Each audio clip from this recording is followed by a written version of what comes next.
I think this is good. We've got a riled up James, and we are live as well, everybody. We're sorry for being late, but unfortunately there are technical issues occasionally. I'm actually still in my clothes from having rushed in from the street about only 10 minutes ago for various reasons, but still, this is a week, I think, which is reflective of everything that we're seeing, which is, well, my life is chaos. James is stressed out. Michael is Michael. Whatever. And yeah. I mean, I'm trying to be sort of jokes aside. This is obviously a very serious week. We convene occasionally for these live streams, but James, particularly, I think, was very keen to have a conversation about the developments in the past week again, sort of like a review of what we spoke about a week ago, which, if you haven't seen, go and check it out on any of our 3 channels, about the Munich Security Conference, about Trump's comments, about the peace negotiations. These are all sorts of the themes we're going to cover in this conversation, and have a bit of back and forth, maybe a little bit. I'm certainly more clarified on certain things I wasn't sure maybe a bit last week when I was talking out of my posterior, in terms of like not sure how I felt. But anyway, Michael, James, thank you very much for coming back. I appreciate it. This is always a joint venture, and I always really appreciate having such good quality conversations with you guys. And if you guys have questions, then please do drop them in the chats and we'll get to them, or any pushbacks or anything, and we do read the comments always. So yeah, but James, Michael, I mean, where should we start? What a week. I think the beginning of the week was Macron hosting that Paris coalition, as they're calling it,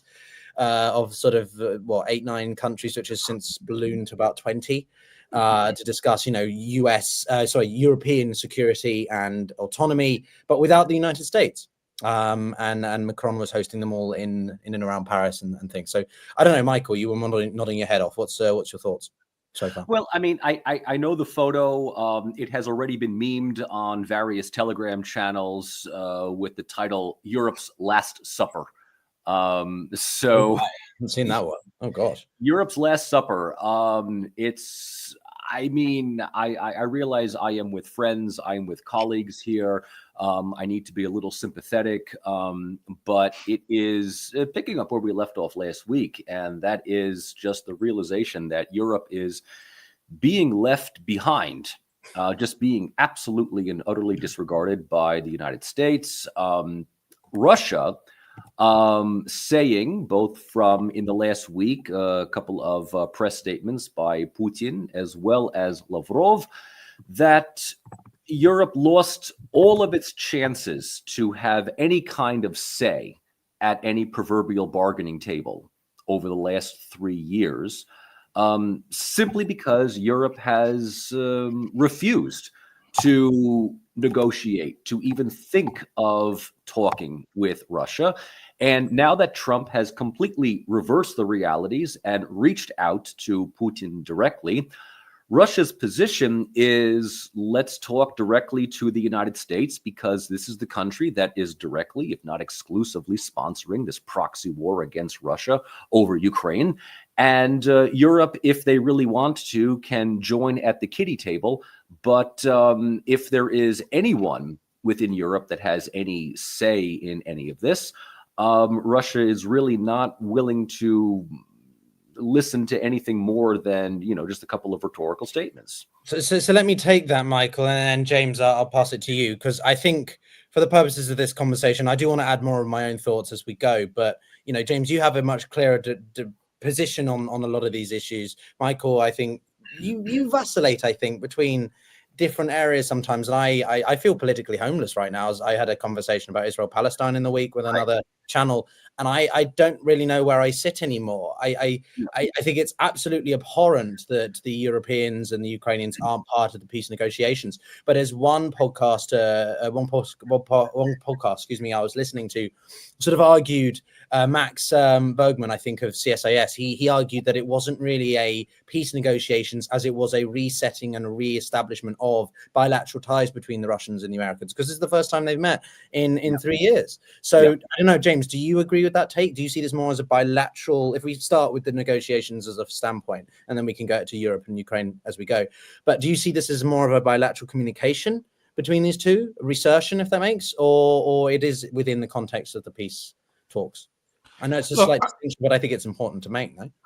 No, look, all right, if you want to take a really generous view of what's happening, and I don't think that we can actually take this view, but if you really want to take a generous view, you could say that what the United States is doing is holding talks about talks and reaching out to the Russians and saying, look, this war has been going on for 3 years. What is it going to take to get you to the table? We can bring on board the Ukrainians, but what is it? Is there common ground in any way, shape, or form that would allow you to do that? And what would you be looking for?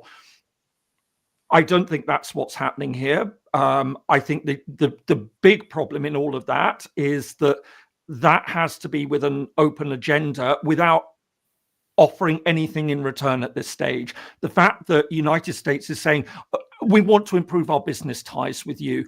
The talk about Ukraine having to give up territory, the talk about Ukraine not getting NATO, that has taken us into the realm of actual formal negotiations and laying down groundwork, which is absolutely unacceptable to make those sorts of offers. The implicit position of the United States to Russia could be, if you engage in this process, if you come in good faith, that could open up doors. But we're not going to make any promises at the moment. But what you've seen, on the other hand, is that this seems to be a statement that Trump's sort of saying, we're going to establish diplomatic relations and we're going to focus on our business ties. And by the way, there's also going to be talk on Ukraine, and this is what we think is a fair offer in it. So this really, as I say, if you want to take it from a practical political point of view, you could say, look, yes, there could in some way, shape or form be room for a bilateral discussion between the United States and Russia. But this is not how you do it. And that's the really big problem. And I think that is exactly the issue that I have here. I mean, for example, if Biden had done something like this. But James, Biden's not going to do something like this. No, well, I mean, that's the point. So but if Biden had done something like that, people would have been much more willing to accept it. But Biden took the position that, no, we've got Russia on the ropes now. Economically, politically, diplomatically, if not entirely militarily, let's force that advantage. But this is not the way to do it, because this is everyone now feels that this is, and I'm sure Russia certainly feels that this is a way out, and that the way that Trump has also been talking about Ukraine seems to indicate that to Moscow that Trump just wants out of this whole mess as far as he's concerned, and wants to get on with doing business with Russia. So let me stop you there then, James, and I'll sort of I'll pose to you a point as a question, and then Michael obviously will circle for you. But do you not think that this is something that is to be expected, right? And I want to be very clear. What I prefer, what I want, is not what I think is likely to happen. I think we have to make these distinctions incredibly. Every time I think I have to make this distinction, because people are like, someone was asking me, how should the resolution of Israel-Palestine? I was like, well, there's my preferred option, and there's the more realistic option based on just the reality of the geopolitics, right? I don't really know if I'm an idealist or a Realpolitik. I don't know anymore. But anyway, James, do you not think that there's no point thinking about how it should be done, because we're not in the international rules-based order at the moment? We're in a state of flux. We're in a new age of disruption. Therefore, it's pointless trying to use how Biden would have used it as a baseline comparison, because Trump's not going to operate like that. He just can't. And worse for all of us as a result. That's the thing. That's my point. I mean, I often say it becomes a lot easier for me to make sense of how we should approach things, because I still feel anchored in a rules-based international system. It has its flaws. It has a lot wrong with it. But I fundamentally believe that international law provides a way of behaving that has actually served humanity well for 80 years. And that is why I support it. And it may seem terribly idealistic, but staring at the wrong end of that system now, and what the world could be opening up to, which I truly believe is a return to 19th century Realpolitik. Yeah. Is a very, very, it should worry all of us. And what really I find disturbing is a number of people online who think this is great. that, you know, oh, international law never existed in the first place and everything. Have you really thought this out of where the logical consequences of this takes you? And also all those idealists who are saying, yeah, we must have peace at any cost. And, you know, Ukraine must be prepared to compromise. That's what you compromise on this. And you're sending a message, not just to Russia, but to a lot of other countries, that territorial borders are up for grabs. And if that's the world that we want to live in, we all know the consequences of it. And it will lead to arms races, and not just plain old arms races, nuclear arms races as well. Because the one thing that countries will come out of this saying is the only way we're going to guarantee that we're not going to get invaded is by developing nuclear weapons. And I'm sorry if I sound very apocalyptic about all of this, but, you know, I've really, since the moment this war has kicked off, this has been my big concern as somebody who, you know, studies state creation, studies secession, borders, all of these issues. This really, really worries me that so many people, and this has been made by other people, that so few people have understood this is not just a European war. This is a systemic war. It changes the entire international system. Yeah, it does. But again, we sort of, like, I like you, James, I want to aspire to that thing. That's what I was born into. That's what I've grown up in, is the post-Cold War, long peace dividend, all that sort of stuff. My concern is, though, that if the West, or Europe specifically, since we're again focusing more on Europe in this conversation, doesn't adapt to the changing reality of the fact that we have a US president who is repealing any sort of security guarantees for Europe. Michael, I'll bring you in just a second. But like, if we don't accept in Europe, I'm talking as a European, quote unquote, I mean, you live in Cyprus, right? You're more European than I am. There is no place for this anymore. Great power politics is the determining factor. It is the driving force behind what the international order is becoming. International law, it sounds great, but we've got Trump about to sanction the International Court of Justice, International Criminal Court. We've got him using territorial abuse as a form of, you know, power play.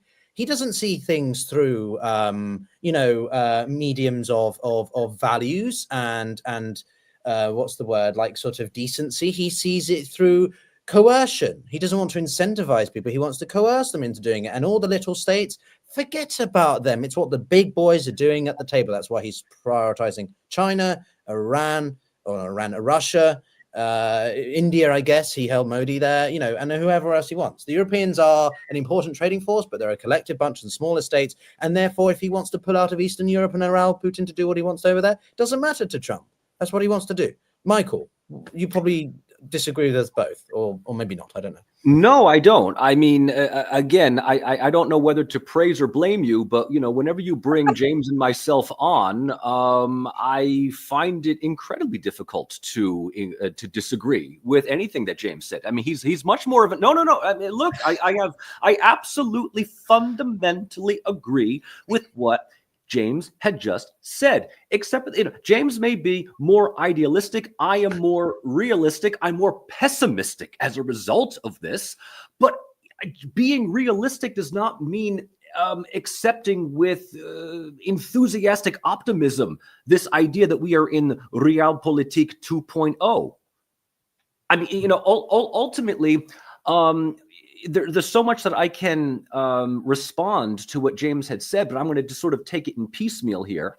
And I'm going to say that ultimately what we are looking at right now over Ukraine is effectively a critique and basically the fate of the Westphalian system. I mean, that's ultimately what we are talking about.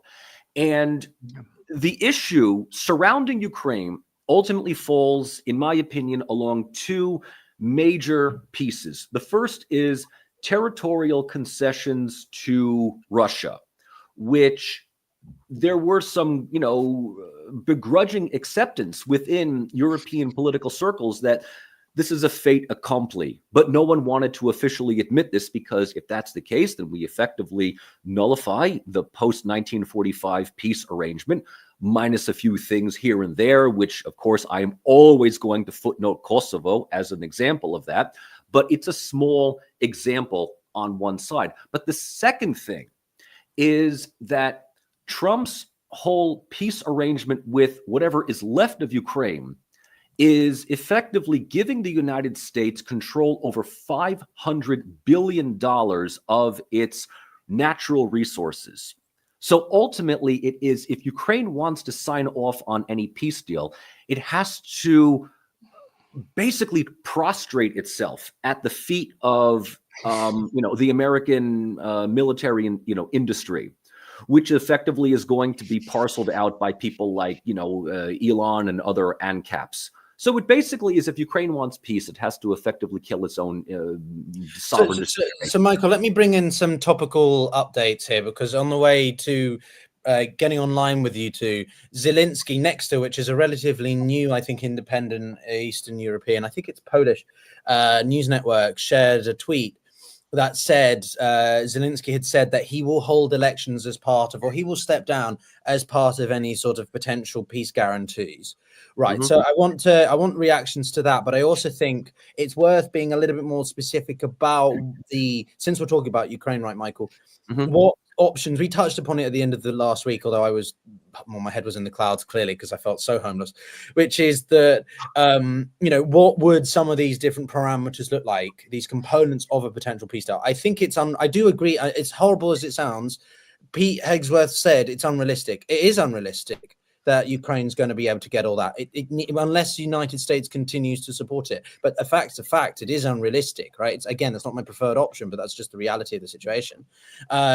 What is more, I think, of a nuanced area is membership of NATO/EU.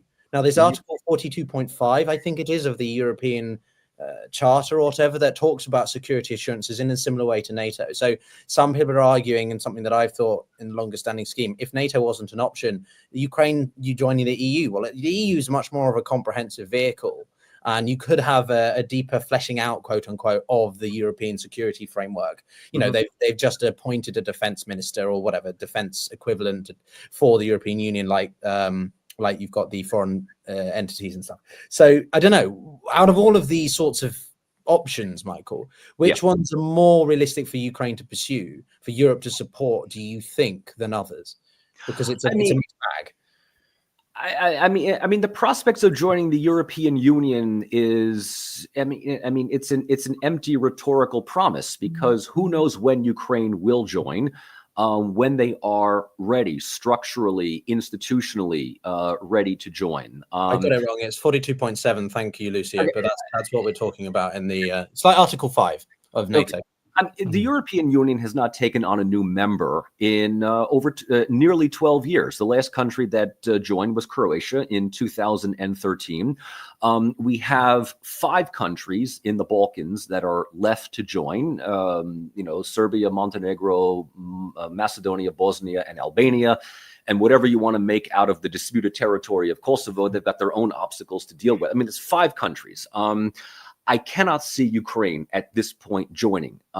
Yes, one of the elements of the Trump proposal was that Ukraine can join the European Union in 2030. I mean, that's a dream if that happens. But what that does for Ukraine's security, if it remains a neutral country, is something that will be, hashed out over the next 5 years. But I mean, if that is what many people in Ukraine want, just simply for economic stability and the opportunity to just simply do what everyone else does, and that is find a green light to Western Europe to become Gastarbeiters, then so be it. But as far as Ukraine's security is concerned, this is something that is still up in the air. Yeah, I mean, James, on that point, there is what's known as the stabilization mechanism of the European Union, which is that sort of precursor to being able to join the Union more succinctly, and that's an increase of funding, should we say, transparency and accountability mechanisms to help a country, better be prepared to join the European Union, not necessarily the Eurozone market. Do you think that Ukraine has a better chance in Europe, in the EU, than it does in NATO? In any hypothetical negotiations and sort of deliverables? I mean, I remember we touched on this. Joining NATO is considerably easier than joining the European Union. Again, I mean, we discussed this in the last one. I mean, it's about interoperability, and that is primarily the key thing that interests NATO. Is it possible that any country that joins, its armed forces will be compatible with NATO, that it will be able to operate within those command structures? So I think in many ways, after 3 years of warfare, where NATO has been so supportive of the Ukrainians, where it has been providing training, this isn't the issue here. It's a political issue about whether Ukraine can or should join NATO. It's not a technical issue in the way that it would have once been. Okay. The European Union, as I always say, is a fundamentally different beast from NATO, that you are dealing with many thousands, tens of thousands of pages of legislation on all sorts of areas, covering justice and home affairs, covering food safety, covering production of electrical goods, safety standards, all of these things. This is a huge thing, and you can't cut corners on it. So the European Union is holding open the door for Ukrainian eventual membership, but I just don't see the European Union taking a decision that it's going to drop those conditions for membership to take Ukraine in, to make a political point, because it will fundamentally undermine how the European Union functions, and it will have a spillover effect in the Western Balkans, where there will be a number of countries, the ones that you mentioned, would just say this is fundamentally unfair. We've been trying, we've been working very hard. Yes and no, depending on the country and at any given moment, to get into the European Union. And now we've been leapfrogged. And if you can make that exception for Ukraine, why can't you make it for us? And taking in a whole bunch of countries that aren't ready legally, aren't ready in terms of industrial, in terms of industrial capacity or functioning or market for goods and services, all of these things will have very, very dire effects on the European Union. So I think I make this point every time, but I think it's really, really important for people to get through their mind that, there isn't fast track membership at the European Union, and for very, very good reason. So I think that's a really important point. On the other things that you mentioned, I mean, the fact that Zelenskyy has now conceded having elections, it doesn't surprise me. I mean, this is only in Trump's mind that he's been accused of being a dictator. But what was really interesting was that as soon as Trump called him a dictator because he didn't have elections, one of the first countries to stand up and say, well, there's a bit of a precedent for that was, of course, the United Kingdom, which pointed out that it didn't have elections during the Second World War. That a country which is engaged in an existential crisis, it's not unreasonable for the leader of that country and for the entire political spectrum, which seems to be the case in Ukraine, saying we understand that these are extraordinary circumstances and we can't fight an election campaign at the same time as we're fighting a war. And so it's perfectly reasonable. It would have been more worrying if Zelenskyy didn't state something like that once the war is over, once we've got a peace deal in place, I am going to step down and I will put myself to the voters. And if he's got half an eye on the British example, he will, of course, know exactly what happened to Churchill at the end of the Second World War, which is, he'd successfully led Britain through the Second World War and then was booted out. And we had a radical new Labour government that was there to win the peace. So Zelenskyy is probably aware of that, but I think his reputation will be okay, even if he, whoever he loses to. That a grateful nation will probably say, "Listen, you did really well under the circumstances, but now we feel it's time for a change." But he's put himself to, to the people to make that decision, which is a lot more than obviously, as people are pointing out, Putin can say. Indeed. So let's bring it again, I think, to some of the news of the past week, because the difficulty with topics like these is that you can go off into the into the void of the incredible complexities and sensitivities around it. But so during the week, and also everybody, welcome to the stream if you're just joining us. My name is Pyotr. I am a former diplomat, international relations guy. I can say that technically because I worked at the UN, which you are technically a diplomat under US law. No, I was based in Africa. Anyway, we're here with Professor James Ker-Lindsay, expert on statehood, international relations, conflict, and security, and Michael. Anyway, so Professor Rossi. And Michael. Professor Michael Some guy in off the street here, seriously. No, Professor Michael Rossi, expert on comparative politics and Russia and Eurasia. I would. I'm not sure I'm not sure if you're more thematically expert or regional, Michael. But two wonderful fellow YouTubers here, and we're having a wide-ranging conversation about the past week's development, focusing on Ukraine, Europe, and Trump and his administration's activities, shall we put it like that. But I want to come back to more of the news again. Michael, we'll turn to you, which is that obviously during the week we've had reactions from European nations about what a sort of should we say post-war scenario could look like in terms of border security. Very simply, the British were one of the first to come out, as James has said, and made it very clear that they will send troops. I think it's about 2,500 proposed number. What's very interesting for me, though, is the Poles, the French have declined. Then they wouldn't. Yeah. And I was very surprised. The French, I don't know why it's the French, but so I'm English. I have to poke at the French. Second, though, there's no the Poles, because they are some of the most hawkish in terms of defense at 4.5% now. So what's going on here? Take us through what you're seeing in the European response from I don't know, different angles and why. Okay, so first off, what I want to do before I get to that is I want to add to one thing that James had said about Zelenskyy and his so-called dictatorship, right? Because Trump is calling him a dictator, which is, I mean, in my opinion, absolutely unjustified for a number of reasons. And we need to establish a couple of empirical historical facts. Number one, Zelenskyy came to power through free and fair and legitimate elections in 2019 on a landslide victory against Pyotr Poroshenko. Zelenskyy's campaign at the time was, I am not a politician. I am not part of the corrupt oligarchy. If I am elected, I will find a way to make some kind of a deal with Russia to end the standoff in Donbass. All right, this is in 2019.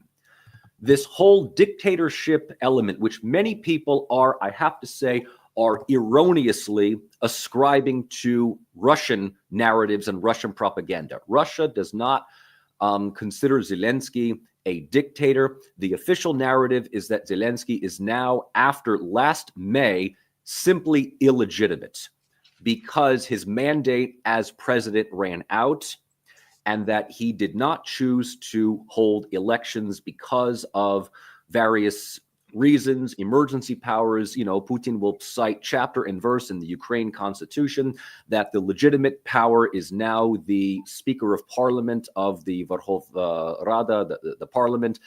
Narratives that we can. I just simply want to say at one point or another that this whole notion of Trump calling Zelenskyy a dictator. I'm not sure where he's getting this from. I can tell you it is not from Russia. Russia's response for Zelenskyy is just simply illegitimate. However, okay, with that said, Russia will work with, the official statements with the designated legitimate authorities of Ukraine should there be new elections. If Zelenskyy has now agreed for new elections, it remains to be seen whether he will be reelected or whether he will step down or whether this is his opportunity to board the helicopter that has already been gassed up and ready to fly away to one of his dachas that he and his wife have purchased as a way of handing off responsibility to the next person to deal with Ukraine's fate. With all of that said, right, moving on to the next question about Europe's response to all of this. Before you do, Michael, if I can just ask you a quick point on this, and James, maybe take note of it if you want to make any point. And thank you, Jose, for supporting us in what we do. But Jose has said, in America, we had an election in the middle of the Civil War. This is a counter argument I've seen posted by people who are, I don't know, anti-Ukraine or just anti-Zelensky. I'll be blunt. Zelensky has probably benefited from this war, or you can dislike Zelensky, but to call him a dictator is just de facto, it's bullshit. He's not a dictator. He just has been trying to manage a country in wartime. No, I mean, I would agree. I mean, I would absolutely agree that to call him a dictator is just plain wrong. Do you agree with Hoaz's comment? Like, well, what do you like? Sort of, he should be able to hold an election because they're in a war. Because America did it in the Civil War. I don't really understand this counterpoint. It's not the same. I don't know. Any thoughts? I mean, we had elections during the Second World War. Britain didn't. James, the Brits didn't. So that's the point. Like, the point. I guess I'm trying to be provocative and devil's advocate on this point, because some people will argue that he should hold an election even if it's in wartime, and other people will say no, he shouldn't. It's in the Ukrainian constitution. Personally, I don't think he should. A change of guard in wartime, the worst war since the Second World War. It sounds like absolute madness. But is there a truth to that, Michael, or not? I mean, I want a definitive answer from you, not just a filibustering. No, I mean, it's not. I mean, ultimately, it's not my place to say. I mean, I'm not a citizen of Ukraine. I can argue one way or the other. I mean, if he wanted to hold elections, he certainly could, but he has demobilized much of the political opposition in Ukraine since the outbreak of the invasion in 2021. So if he was to hold elections, which political parties would be considered appropriate to run? Because multiple political parties that were up to this point calling for some kind of ceasefire, some kind of negotiation with Russia, were seen as traitors to the country. And they were put on the Mirotvorets site as enemies of the state. So who are you going to have elections with? The far right or far right? It's also a civil war, though. I mean, people are pointing out that it's a civil war, not an invasion by a foreign and much larger power, right? James, I don't know if you have any thoughts. I'll expose my ignorance of the details of American politics during the American Civil War. But, I can see your eyes glaze over as soon as I ask. No, because it's an important point. But I would be interested to know where those elections were held. Were they across the entire United States as claimed by the United States government? I would highly doubt it. Mm-hmm. So in fact, yes, you could argue that Zelensky could have taken the issue to the Ukrainian people and made this a referendum on his leadership.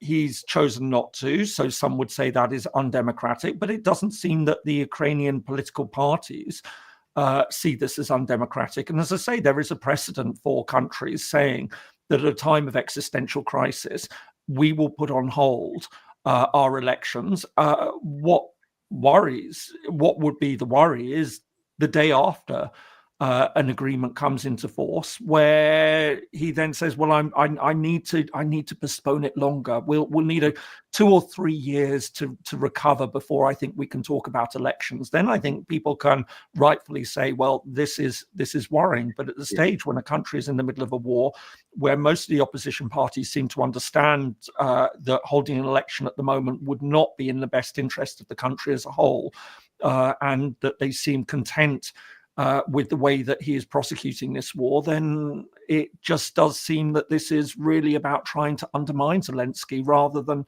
actually making a legitimate point about the nature of democracy in Ukraine at the moment.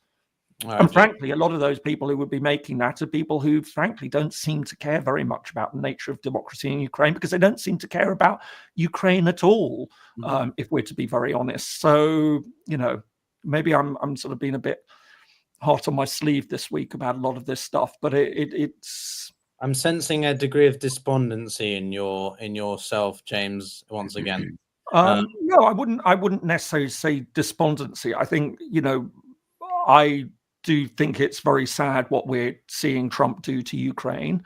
I don't have rose-colored spectacles about all the problems that Ukraine has.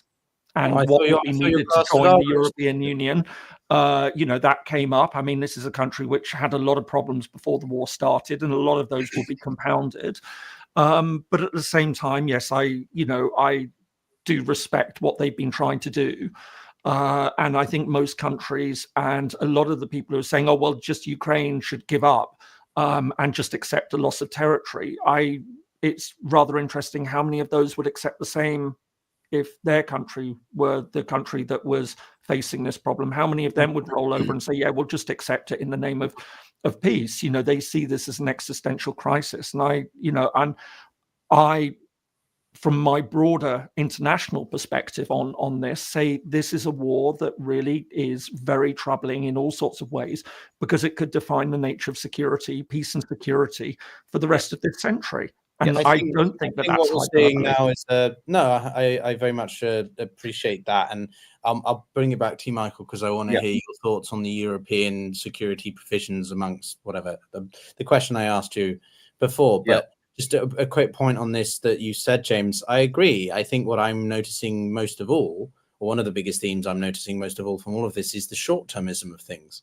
People who are in love, it's not even the people who are cold-like about Trump, people who absolutely adore him no matter what, or Musk. This sort of the groups who have emerged out of the election and prior as well, out of Ukraine, sort of regardless of what Trump says or does, they just embrace and endorse everything, even though they don't think about the longer term consequences. Sure, you can internalize, you can put America first, but it doesn't happen in a vacuum.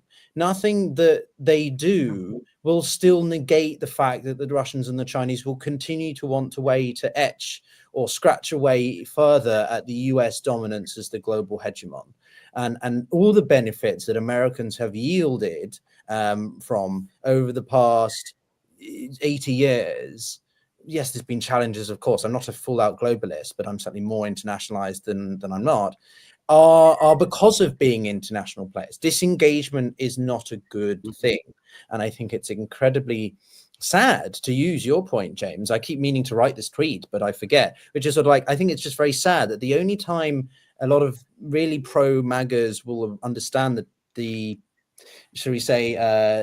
mistake is when it's too late. When they come so far in and they're like, oh shit, we really benefited from that. And it will take so many sort of setbacks, be it because of economic prosperity going down or some other things, that they'll be like, oh, well, maybe we should have done. And I'm not saying I have the answers here as a Brit or a European, but I'm just saying it's kind of tragic, really, to see sort of people so anti it in such strong ways, when it's like, if you knew even remotely a little bit more about international affairs and just how it all blends in and why it benefits America in some ways, you would maybe have a slightly different perspective. But Michael, I don't know, am I sounding despondent now? I mean, eventually both of you were going to come over to my area of doomer Marxism. And when you do, I mean, I have lots of vodka, I have lots of whiskey, I have lots of drinks. We're all friends here. Welcome to the, despondent vanguard. As you can tell, I'm wearing all black today. I should point out. I mean, I decided which T-shirt am I going to wear today. Here, I figured wear my good, friend. Oh, you are. Oh God. Oh, absolutely. Oh, absolutely. Oh, absolutely. When life gives you lemons, destroy capitalism. I mean, listen, at one point I was a Fox News watching, Rush Limbaugh listening, right wing kick their ass and take their gas conservative. And now all of a sudden I just became like Lenin didn't go far enough. Seriously, I'm one day you're going to have me on your show, Pyotr, and I'll tell you my life story about how I went from this to this. And no, it ain't horseshoe theory. Okay. It is not horseshoe theory at all. I just came to the realization that unfortunately, what we are talking about right now, what we are basically talking about, and I think James has very succinctly encapsulated this, right, is that the post-1945 world order, the rules-based order, whether you want to be in favor of it or laugh at it, right, is really under indictment. Ukraine is the fundamental test subject as to whether or not the post-world order of territorial integrity and sovereign, solvency, right, is going to continue to be honored.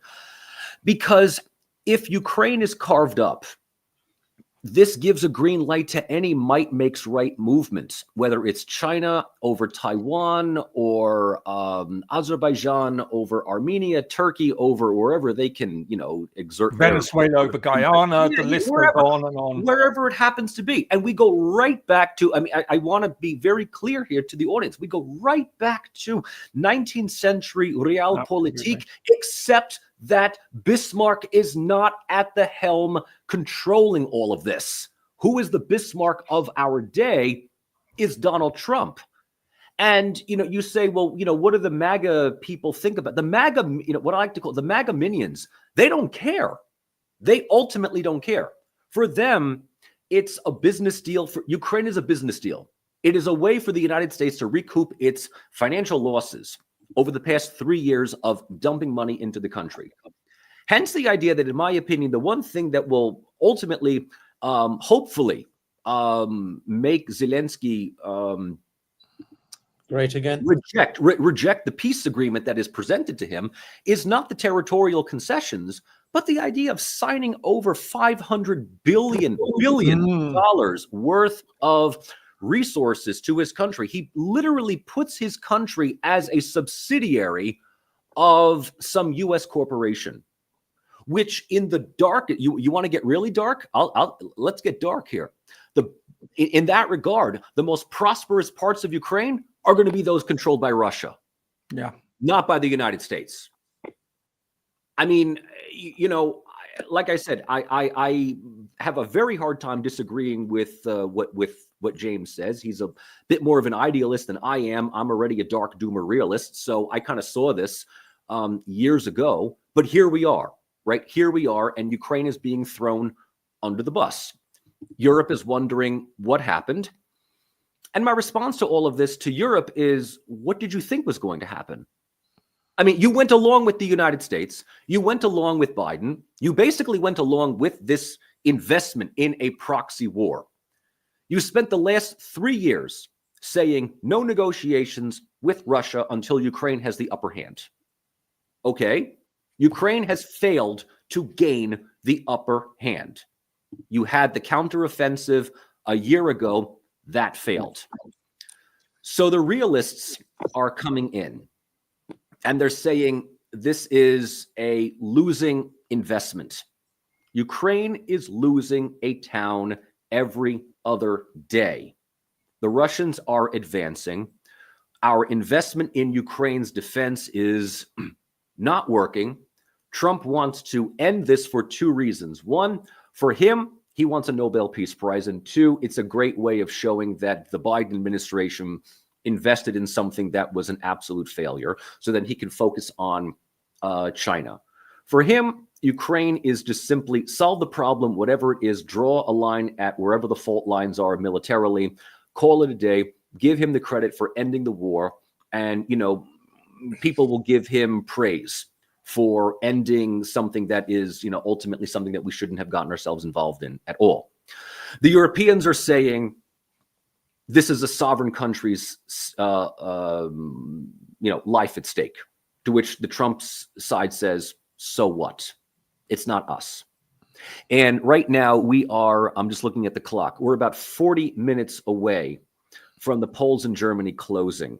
And I would be very interested to see how much AfD comes in second. They're not going to come in first, but they will come in second. Well, they're polling at about 21%. And my take is that we're going to see the most egregious grand coalition just to keep AfD out. CDU, SPD, and heaven help us, the Greens once again. And my point here is that the European political elite is going to do everything possible to gaslight itself into believing that they can still hold out against the inevitability of Trump's reality, when polls are going to suggest that a growing majority of the European electorate is simply tired of just blindly supporting Ukraine because their politicians say so. This is what Russia, I think, is ultimately banking on, is just electoral fatigue, economic fatigue. Europe will just get tired of the whole thing. The United States has already gotten tired of it, and they're jumping on the initiative that Trump is offering. Yeah, but No Michael, let me interject there a little bit, because I think there's all right, I want to sort of counterbalance a bit what your point, because there's certainly a lot of truth to that. JD Vance's speech, as we've discussed in Yes. its Last week we did, yeah. right? It still captured a lot of headlines and discussions across podcasts and reactions. 2 weeks later, right? It was that much, but he wasn't even talking about security, international security, or foreign affairs. He was talking about the enemy within, i.e., this sort of what you're maybe referring to, Michael, the sort of out of touchness of European elites to the electorate. Sure. Yes. But Europe isn't America, and there's plenty of people who constantly tweet at me and tell me in my YouTube comments that, you know, we are absolutely appalled by the AfD. Don't, and there's a specific law in Germany after the Second World War in the 1930s and 20s that prevents this sort of thing from happening again, right? So while I'm not taking sides here, there is quite a clear distinction here between what America seems to think works best for them and therefore the rest of the world, and the Europeans who are like, no, we don't really want that, actually. And as I've probably shared with you in the past, Eurobarometer statistics indicate that a lot of Europeans are actually quite content. 75% said that they are more supportive or approving of the European Union in its current set than are disapproving, or, you know, would prefer it to be looser or whatever. Point I'm making is that even though Europe is not growing very well, Europeans seem quite happy. They seem quite content with the European quote unquote project. So do you really think that the sort of exportation of Trumpism, Vance, and other sorts of ideals like this are really going to carry over into Europe? I just don't. Yeah, AfD may well do well in the polls, but I don't think they're going to come through and have as much of an influence in German politics as you seem to think so. Right. So, I mean, I'll be quick because I don't want to keep James out of the conversation. No, of course. No, I think he has much more insightful than I do. I would say, and I think both James and I presume James will agree with me. I mean, AfD will at best come out in second place, and they will not be in any position to form a governing coalition. AfD is absolutely anathema right now to the German political establishment. So we're going to see in the next coming years what we've been seeing in the last few, and that is establishment political parties doing everything possible to keep the right-wing national populist parties out of any kind of governing coalition. But at the same time, we will see, and the CDU is notorious for doing this, the CDU will mimic what AfD says simply for votes and for relevancy, but will then say, but we're going to do it more humanely, more democratically. So, when Angela Merkel a couple of years ago had said, multiculturalism is tot, multiculturalism is dead. When Merz a couple of weeks ago was almost agreeing with some of the policies of AfD, and that immediately resulted in a complete, collapse of CDU's polls. Right. Absolutely. I mean, yes, they are going to do everything possible to keep the, the Alice Weidels, the Marine Le Pens, and other people, the Nigel Farages. I wanted, last I checked, what is reform? What's the reform is currently on about 26-27%. The Conservatives are about right. 4.25. Oh no, sorry, Labour, and then the Conservatives are about 22-21. So it's very dead heat at the moment. But under the current political system in the United Kingdom, FPTP, or first past the post, Reform would never have a hope in hell of being actually able to win a majority, let alone actually govern. Sure. So it's sort of, Germany's a little bit more nuanced because it has this coalition-based system. So I don't know. Yeah, so I get your point though. Populism of, should we say, new right parties is certainly there. But again, how much of that is how much do people follow through in terms of using it as a way to illustrate that they are not happy with the establishment, but then they actually follow through with votes? Because sometimes people will just signal it in a poll to keep the establishment, quote unquote, on their toes. Right. Or So then you just wait for the establishment parties to respond to this, just like the Democratic Party in the United States responds to the Republicans. And they try to say, well, Trump wants to build a wall and deport all of the illegals. And the Democratic Party will respond by saying, well, this will be a means-tested approach if we come into power. Something like that. Like they will provide a more kinder, gentler version of deportation, wall building, and discrimination. So, at the end of the day, the political compass shifts decisively more and more to the right, just simply to get votes. So let me put to you, James, and to add to the question, I've got one comment here from Jabberwocky, GB, Moldova. So he's making the point, or they are making the point that, Europe has attempted to impose certain outcomes or interfere in the elections. Obviously, on Twitter, it's very controversial what's been going on around Romania and what some people see as the, cancellation of a legitimate election. I don't see it like that personally, but anyway. And then the second point, though, James, is also just when we're talking about the change in the political ideologies across Europe at the moment, there's so much toing and froing between what people want to do in terms of supporting Ukraine, but then they want to support themselves. And it sort of goes back to, I think, what some people think Trump might try to do, which is move the Overton window. Right. So you guys know what that is. For the audience, Overton window is a political concept whereby you've got a spectrum. And if you've got an idea, let's take gay marriage, you want to normalize gay marriage. But you know that that's such a radical idea. You start with something slightly less radical, like civil unionships. And by suggesting the more radical thing, it begins you to get talking about that slightly less radical thing and normalize it. So the idea is people say that by Trump using the most divisive, inflammatory rhetoric, he is getting people talking about ideas that we never would have done in the past. And that's what he and Trady Vance are trying to do with their comments over Europe, over its own security, its autonomy. James, what do you think about all these themes? And is there any sense to them, or it's all rubbish? Why am I saying rubbish? Well, I mean, look, it ties up with something that we had exchanged messages about, and what I am wearing very much my political science hat have been thinking about a lot recently. We've seen the rise of the far right in Europe. We've seen the rise of the far right in Britain and reform and the message that's been sent out. And what we're seeing with Trump in the United States. Look, the term fascist gets thrown around, and it has been thrown around a lot over the past decade. And I think we've seen very troubling directions that US has been taking. But I do now think that we have to have a very serious discussion. Is Trump fascist? And I'm aware of the seriousness of what I say there, and I'm aware that many people would just immediately dismiss it and just say, "Oh, well, you're just playing into,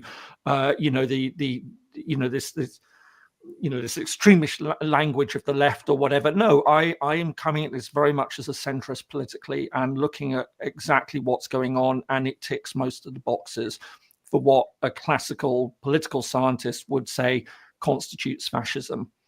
Right. And it's what is worrying me is that this is becoming normalized in one way or another, that we're just seeing this as, oh, this is Trump, oh, this is just Farage. But, when you have Elon Musk's throwing Nazi salutes, or what look very much like Nazi salutes, and then Bannon feels that he can do the same, and that at a mainstream what is now a mainstream conference at the political right in the United States is really, really, truly disturbing.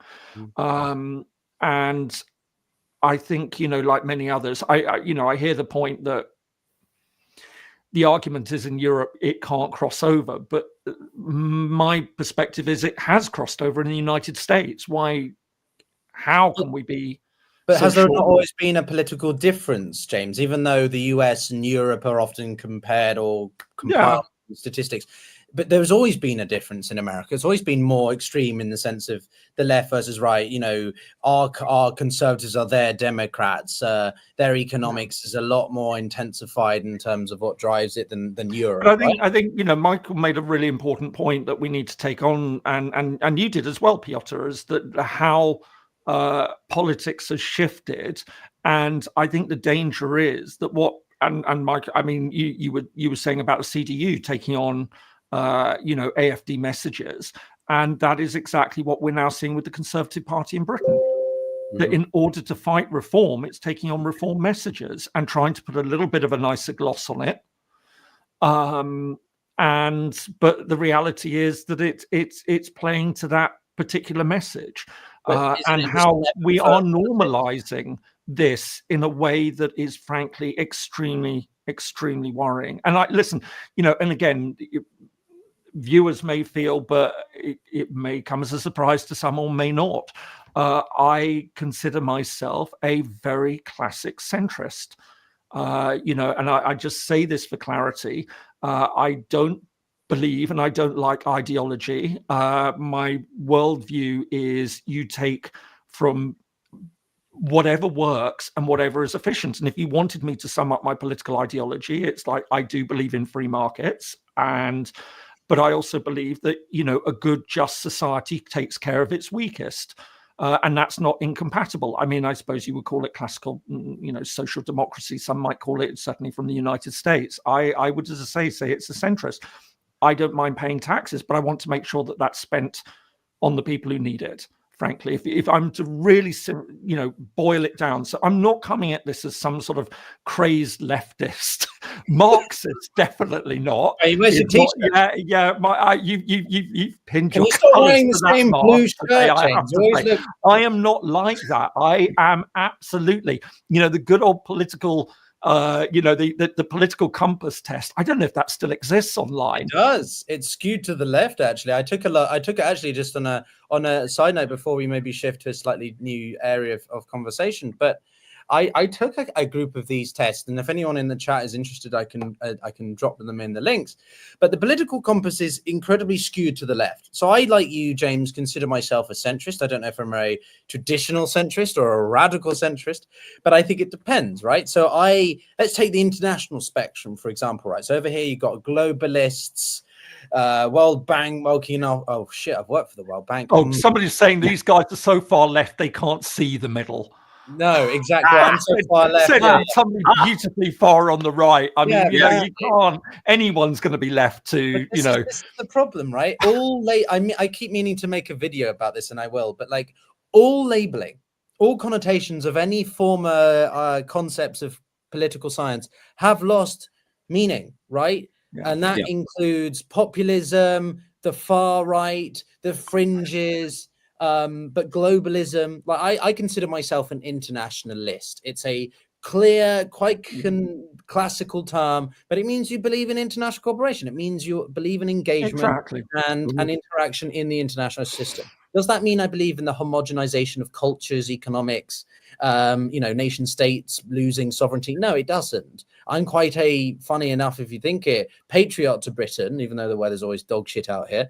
But I don't like the internalization of your affairs. I don't think it's a beneficial. That being said, we touched upon tariffs in the past conversations, and you know, I can understand the role of tariffs to an extent. Do I agree with them 100%? Not particularly, but in certain contexts, they can be maybe a necessity. But that means people hear one thing and they hear what they want to hear. That's one of the biggest issues I think we have nowadays, and they just label you as X, and then the rest that you say is it goes over their head because they've just seen, oh well, as your comments have just said, we're all leftists.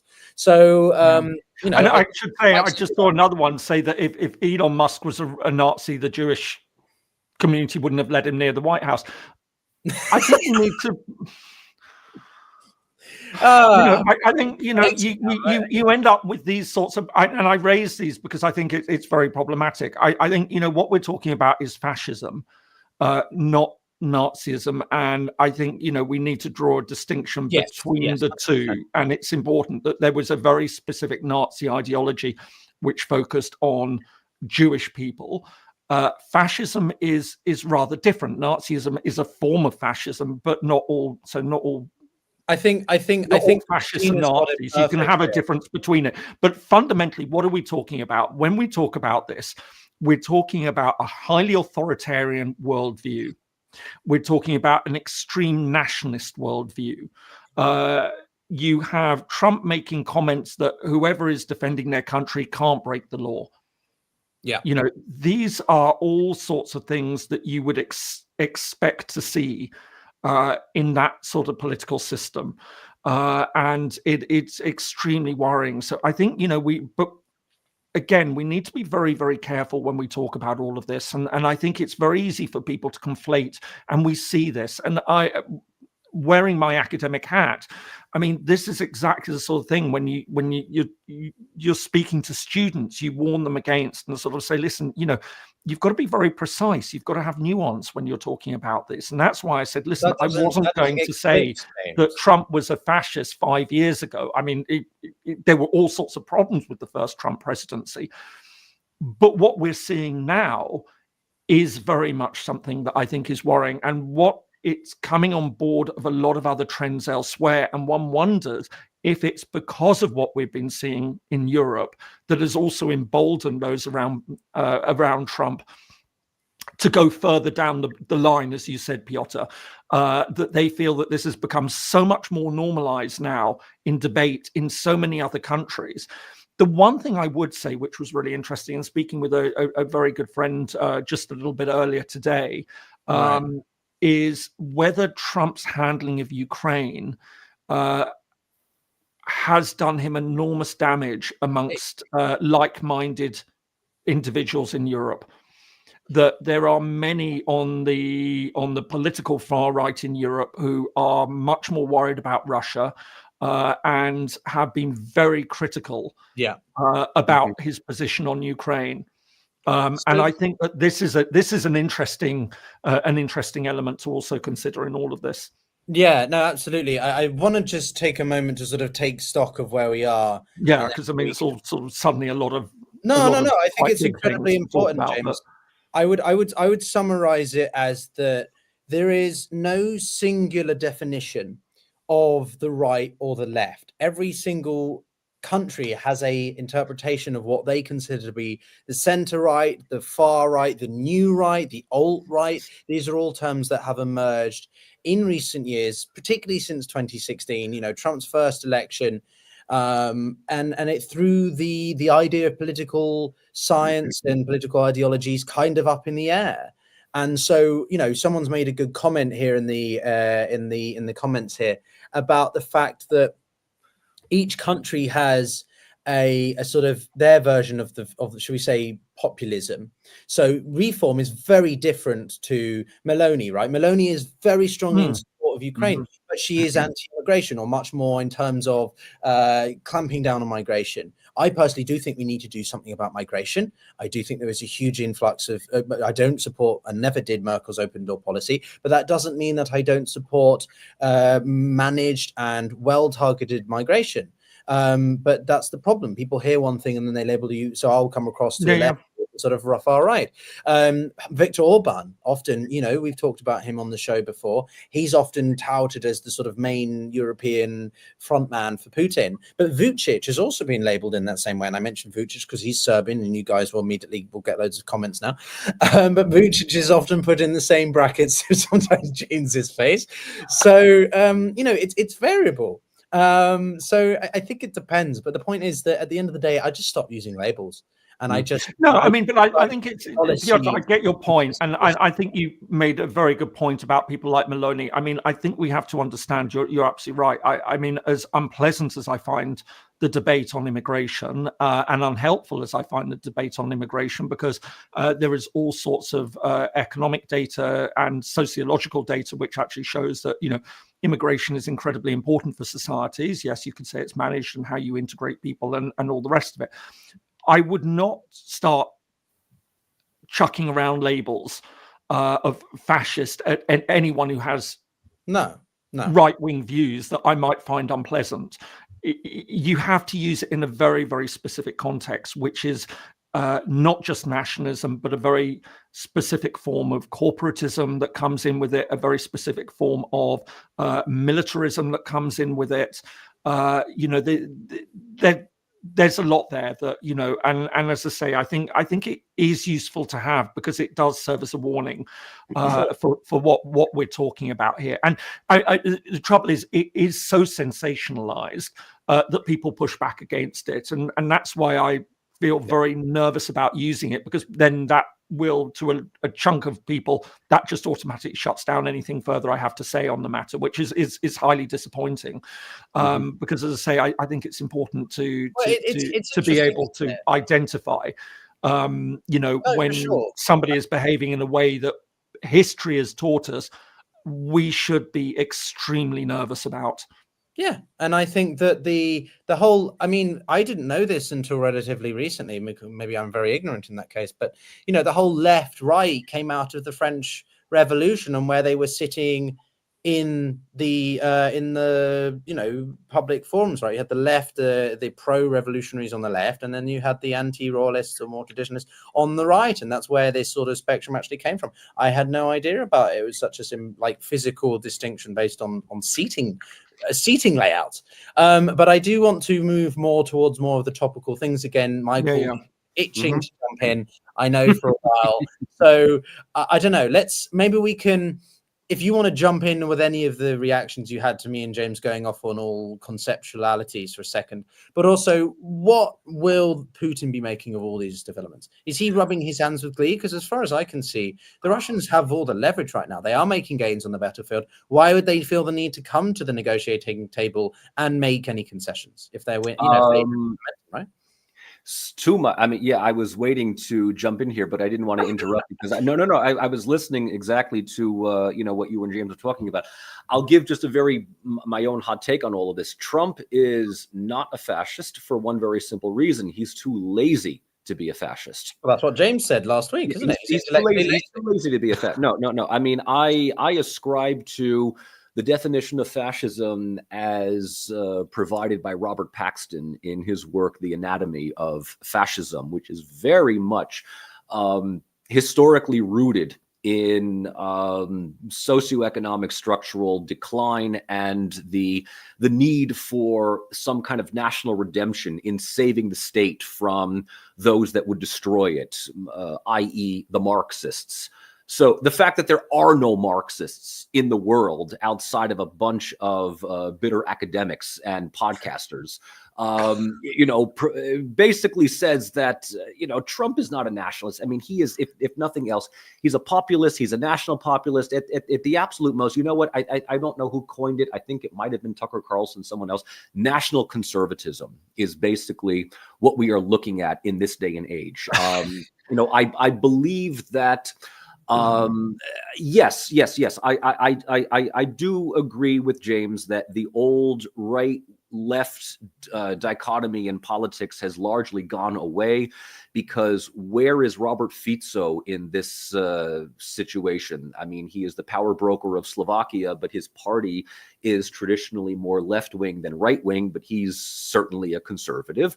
Viktor Orban is a conservative. Vucic is a conservative. I mean, this whole notion of national conservatism based on what I call the 4 Fs: faith, family, flag, and fatherland. And if you can tap into those 4 elements, you have reached a certain emotional resonance with the population. I just simply want to say one more thing about this before we move to the question on Putin. There was a book published within the last year by Maria Snogovaya called When Left Moves Right: The Decline of the Left and the Rise of Populist Right in Post-Communist Europe. Excellent book for those who have followed the rise of right-wing populism in Europe, specifically Central Europe. I mean, this is pretty self-evident.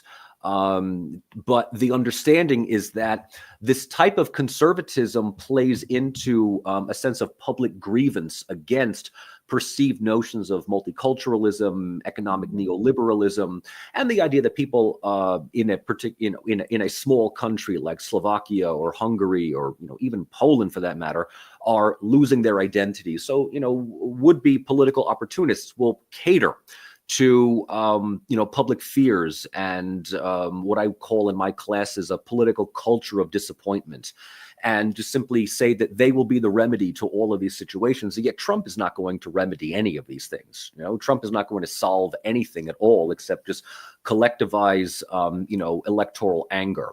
Now, where does Putin come into all of this? Moving this question forward here, where does Russia fall into this? Where does Putin fall into this? I mean, I have, as you know, if you follow my, shameless plug for my YouTube channel, Putin has been, for the most part, very calm, very quiet, and very strategical for the last 3 years. There was a brief moment where they might have gotten a bit apprehensive with the Ukrainian counteroffensive, but that, proved naught. Right now, I mean, I have to say, Russia holds all the cards. They have all of the leverage at the proverbial negotiating table, which is the reason why Europe does not want to negotiate with Russia now. It's why Biden did not want to negotiate with Russia now. Trump is calling a spade and saying it's a losing battle, but this ultimately throws Ukraine under the bus. It disregards all of Europe, and it, from what we can presume, gives Russia what it wants. We have yet to hear anything definitive coming out of either Lavrov or Putin over whether they are receptive. Other than that, Lavrov met with Marco Rubio. Putin spoke with Trump over the phone. The meetings were successful in Riyadh, and that they would agree to meet, further on here. Ukraine is not invited to the table, even though Russia has openly said that we will, and they have never refused to talk to the Ukrainians, but that Ukraine has been goaded by Europe to continue with this war, much to their detriment. So, I mean, right now, Putin is, if he's looking at all of this, if he's looking at the rupture between the United States and Europe, and that Zelenskyy is coming to realize that they were lied to all along, which I need to also bring in. Shortly after the start of the invasion in March or April of 2021, Zelenskyy was addressing, it was either the European Parliament or it was the Munich Security Conference. I forget which one that it was. It would have been the Parliament. In 2021, Zelenskyy was basically telling them right there, right then and there, give us an up or down vote. Do we have a future in NATO or not? Because if the answer is no, tell me now so I can get Putin on the phone and end this war. If we do, then give us a roadmap. It's either shit or get off the pot. And so as far as Zelenskyy is concerned, right, I have to sympathize with him, because as the head of state of a country that is basically being divided between two great powers, a la Realpolitik, I can understand his anger at being the test lab, the test animal. There's also another point to that, Mike, emerging politics. So let me just, and I'll let you go. So right now, Russia is just simply sitting back and waiting for the, for the fall, for the earthquake, for the rupture to create the ripple effects for Russia to just simply step in and capitalize on whatever it has. No, the only point I was going to make is that there's also a just practical element to this, legal even, if that's right. But NATO doesn't allow membership of countries that are under conflict. Right. So you can argue whether or not that was a preemptive move made deliberately by Putin as a way to complicate matters, but that is a stipulation of NATO ascension. And I mean, that's a factual point. My personal opinion is that I've always been torn about NATO membership for a few nation states, not just Ukraine. Again, not because I don't think that they have a right to that security assurance, but because it's the same point I made last week, which is that just the risk that they pose to the respective project. I understand NATO is a simpler process than the EU, Mike, James, but it's always just been a slight wariness of mine. So absolutely, there is that element. But the other thing I want your take on a little bit more, Michael, is obviously we've talked a lot about Putin's mindset. Something we talk a lot about on the channel is Putin's mindset. And there's this idea that he's always been a pragmatist, that he's a strategist. And sure, he has that pragmatism. But as he gets older, we had a gentleman called, well, now that I try to remember his name, he's gone from my head. But we had one notable guest who makes the point that Putin's gone through different mind phases in his term as leader, right? And that each point you've had, I don't know, a major event like the Munich Security Conference, like the Snow Revolution of 2012, like Ukraine, Crimea annexation, and COVID, right? All these things have changed the way that Putin has seen the world, made him more paranoid, more internalized, or whatever. And sort of that accumulated and culminated, in February of 2024, and that he is actually a huge ideologue because of that essay he wrote in 2021. So do you think he is an ideologue, or he is still more of a pragmatist? It's hard to say, because I'm still going back. This is my personal take. I'm still going back and forth over whether or not the decision by Putin to recognize the independence of Donetsk and Lugansk at the outset of the conflict was strategic or not. Because by doing so, this automatically negated any kind of negotiation that Zelenskyy or anybody in Kiev would want to have with Russia. It's bad enough that Crimea was kind of, taken in, 2014. They might have come to agree that this is just let it go, and that's that. Serbia can live without Kosovo, Ukraine can live without Kiev. But once Putin puts this on the table, any leader of any sovereign country, Zelenskyy, Poroshenko, anybody, would rightfully refuse to negotiate over Ukraine's status now that Donbass is not part of its territory.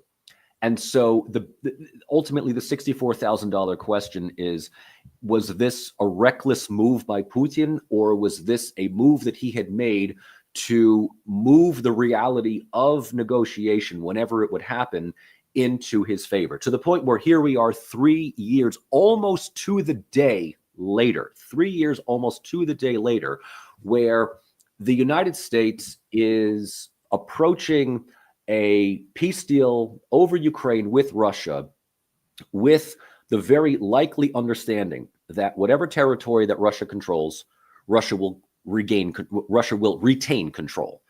At absolute best, Ukraine does not have to recognize its loss, but it's a de facto loss anyway that will eventually just be incorporated into Russia.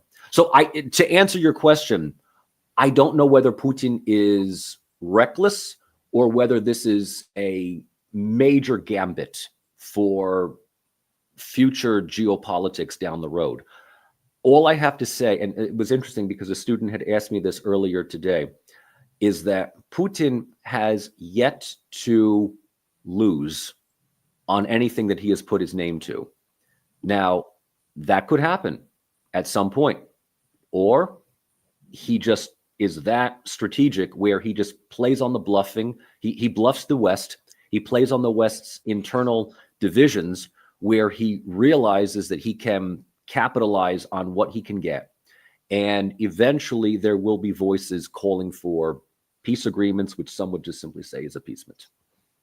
Yeah, I was going to ask about that to you, James, actually, the element of appeasement. We made the comparison last week about sort of 1938, and at the time the irony that it was the Munich Security Conference and the sort of symbolism of that to Neville Chamberlain and, well, what was happening in Munich at the time with Hitler and Mussolini as the sort of go-between there. So when you look at what Putin's doing vis-a-vis Trump, and just sort of, he seems quite muted almost relative for Putin, doesn't he?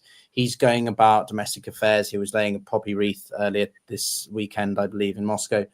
How do you see Putin and the Russian element in all of this? Well, I mean, it certainly seems that he doesn't need to do a lot at the moment, and I'm sure he's strategic enough to know that that isn't helpful. That it's far. Trump has said and is doing things that are quite clearly in his favor. Why to make it better by coming out and saying this is fantastic? Because then it will just simply give ammunition to everyone who say, oh, well, Trump is doing what Putin wants. Just sit back and let it play out. I mean, he's achieved what he needs to achieve, which is, he's got Trump coming to him and saying, let's have talks. And by the way, we're going to reestablish all our diplomatic ties with you, and we want to do some big deals.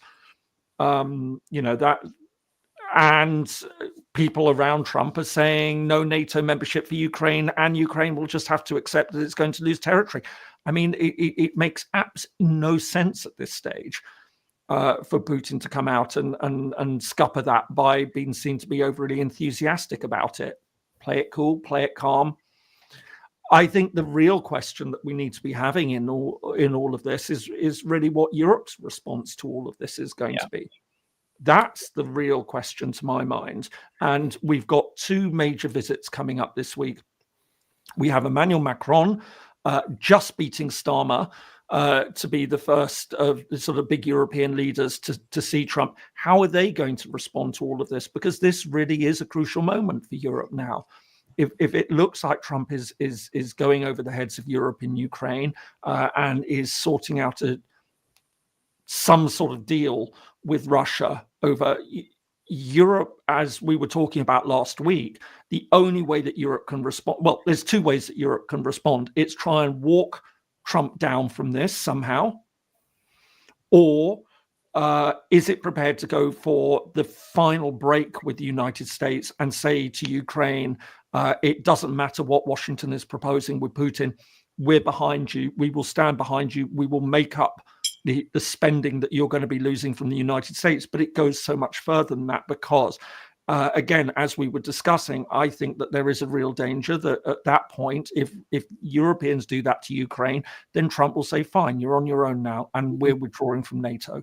Yes. And so this is a crucial moment. I think Europeans are very worried about that. So that comes down to, I think at all costs, they will be thinking, we don't want to get to that nightmare scenario.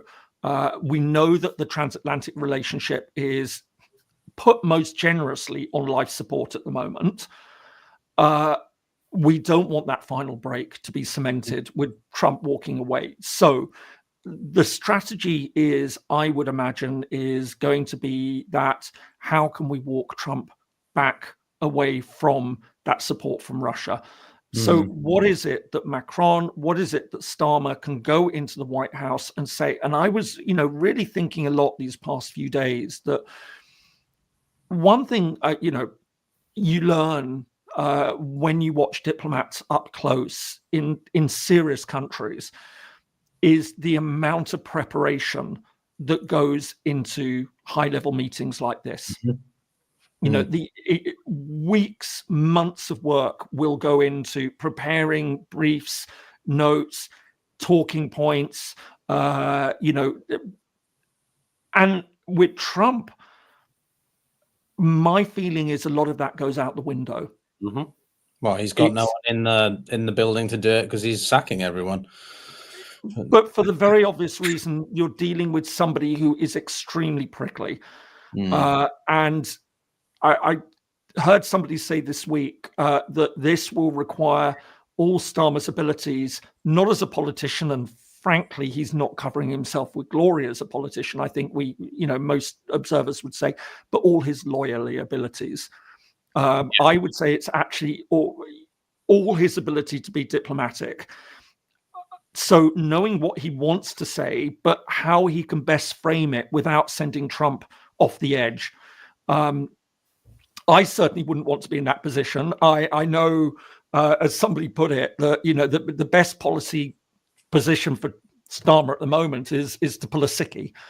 Somebody put, just say, I've come down with terrible flu. I can't come to the White House this week. So because it is a horrible position to be in, that how do you try and get across a fundamental point of supporting Ukraine when you've got Trump saying this and you know that he is incredibly thin-skinned? What is it that the Europeans can say? What is it that they can offer to Trump that could get him to change his position? I think we're already starting to see some elements of this. I think the fact that Zelenskyy is saying, I am open to elections, is important. The fact that he's talking now very openly about doing a deal with Trump over the minerals is also a very, very important sign. I mean, he couldn't take that first offer that was put on the table, because as was pointed out, that wasn't 500 billion for future guarantees and support. That what Trump was effectively asking is 500 billion as repayment for offered services already rendered. Access to the resources as a exactly. And there's no way that as in any sort of way, shape, or form. I think but one does wonder if Zelenskyy is now looking at the situation and saying, if I can reframe this as ongoing support, does that become tempting to look at? And one final thing on all of this is then how do you guarantee that even if that agreement was reached, that Trump isn't going to renege on it? So I think what we're already starting to see, and I'm sure there's a lot of thinking going, is right, okay, how are we going to walk Trump back from this? What is the deal that can be made which is just too good for him to reject?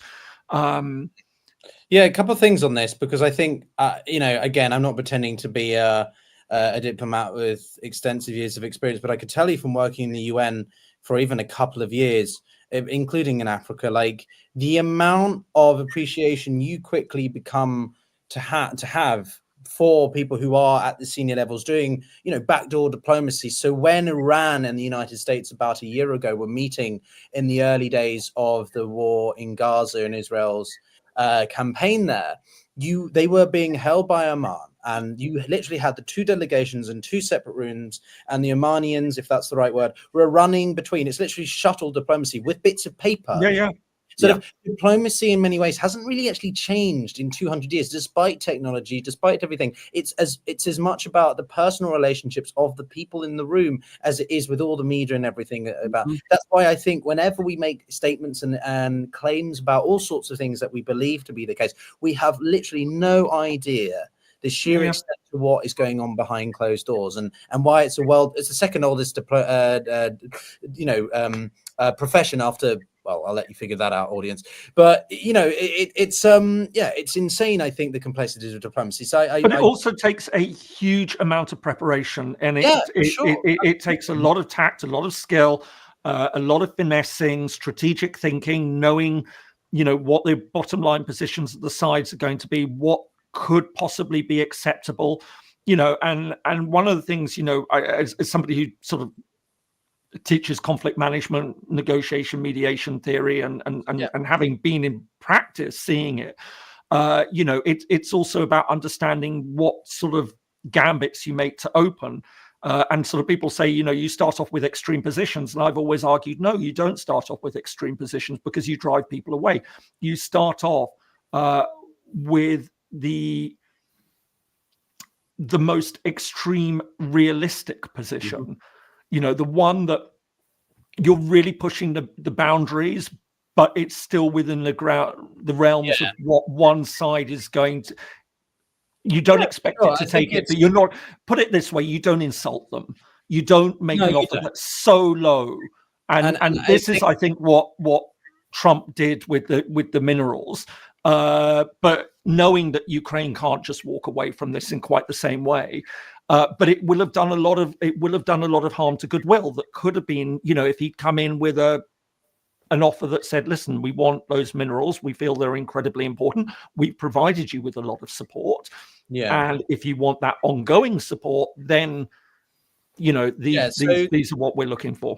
There's a couple of things I want to add to that, which is very simply that this is why people are, I think, as triggered as they are by Trump. He comes in, he throws the handbook out of the window, the rule book out of the window, And in some ways, sometimes it does take someone like that to do that. And some people appreciate the refreshing, quote unquote, approach to this. And in some ways, I try to retain an open mind. But again, there's a distinction between targeting your allies with tariffs versus your adversaries or competitors, right? There's a difference there. And it's this nonchalant, unlimited approach that is fearful for me because of the long-termism, the long-term impact, or disruption that it does to trust and everything like that. But when it comes to Trump, I spoke to Malcolm Turnbull, the former Prime Minister of Australia, a few weeks back, and he told me that Trump well, it's very simple. There was a phone call that those two had back in when he first came into office in 2017, and they had a ruckus of a exchange over, I think it was economic policy, trade between Australia and the Americans. There's a transcript of it available on different media outlets because it was quite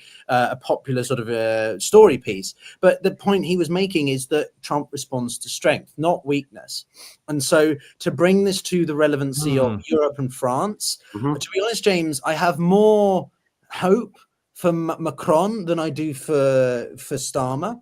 Funnily enough, I agree. I think Macron is more likely to go in there and tell it as it is, knowing he stands with Europe. Well, most of Europe in a way that behind he him. did it. If you remember when Trump first came into office, there was a very viral set of imagery about how Trump is being shaken hands with.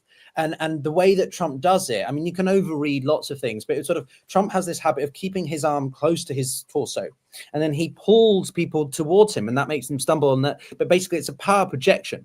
And so what Macron did was put his hand very deliberately on Trump, because Trump's a big man. He's what, 6'3", big chap. Puts his arm on his shoulder and keeps him at arm's length.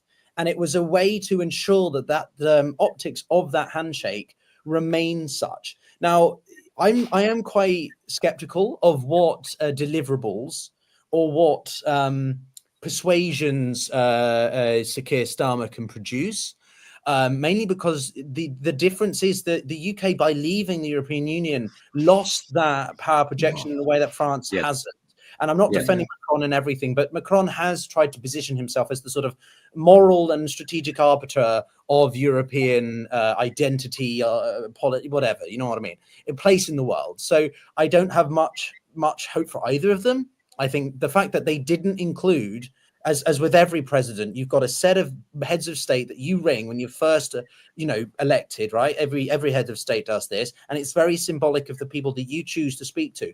Neither the British or the French, so much for the special relationship with Britain, were in the top 15 phone calls that Trump made. No. That's very symbolic. But anyway, Michael, you're nodding and scratching, and I mean, I really hate to I really hate to burst your bubble here, but if Macron is the best thing that the EU can offer, you guys are screwed. You're screwed. I mean, Keir Starmer, heaven help us, dear God.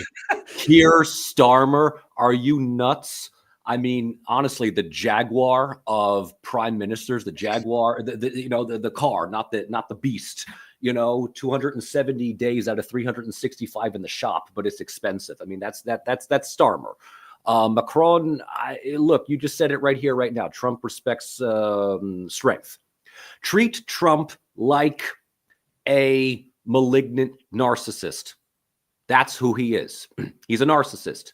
He feeds off of people feeding into his egos. Why do you think he keeps Elon Musk around? Elon Musk is the richest court jester in history. Okay? Musk basically bought Trump's loyalty and is now our unelected shadow god emperor in our country, basically sending emails to people left and right saying, justify your job to me by tomorrow or I'll fire you. I mean, imagine who in Europe is going to come to Trump and tell him, Ursula? Fantastic. I will pay good money to listen to Ursula talk to Trump about that. He's going to laugh her out of the room. Macron, that's the best bet that you possibly have. In many cases, Trump Michael, who would you like to see to the EU? You either follow what I say or get out of the way. But who would you like to see try to take on Trump, so to speak? Which European in Europe? leader? Yeah. I don't think they can because they're not trained to do so. They're not trained to do so. They're trained to be professional diplomats. They're trained to be professional politicians. That's why they loved Biden, because that's what they do. Trump basically follows whatever mood he's in that day. The fact that he went in his first term to North Korea to talk to Kim Jong-un, and half of my country's politicians were saying, how dare he go and talk to this tyrant? In my own opinion, is saying this is brilliant. This is absolutely brilliant. The North Korean leadership wants one thing and one thing only: recognition from the United States. It doesn't matter whether it comes from Trump or Obama or Biden or Hillary or Elon or Dennis Rodman or whoever, right? But the fact that they expect Trump to follow a set of rules that he's never followed in his entire life is the reason why Europe is constantly spending the last week and a half trying to figure out what the hell's going on.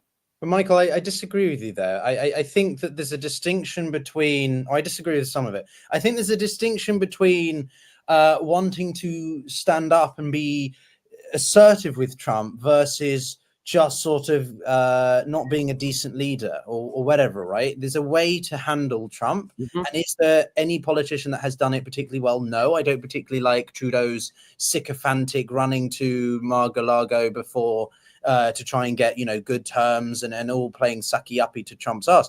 But at the same time, sort of you seem to be emphasizing that European leaders can't adapt. Macron was the last leader who went to Moscow. I'm sorry, they can't. They cannot. If I am wrong, have me on, and I will say Macron. Hang on, but Macron tried.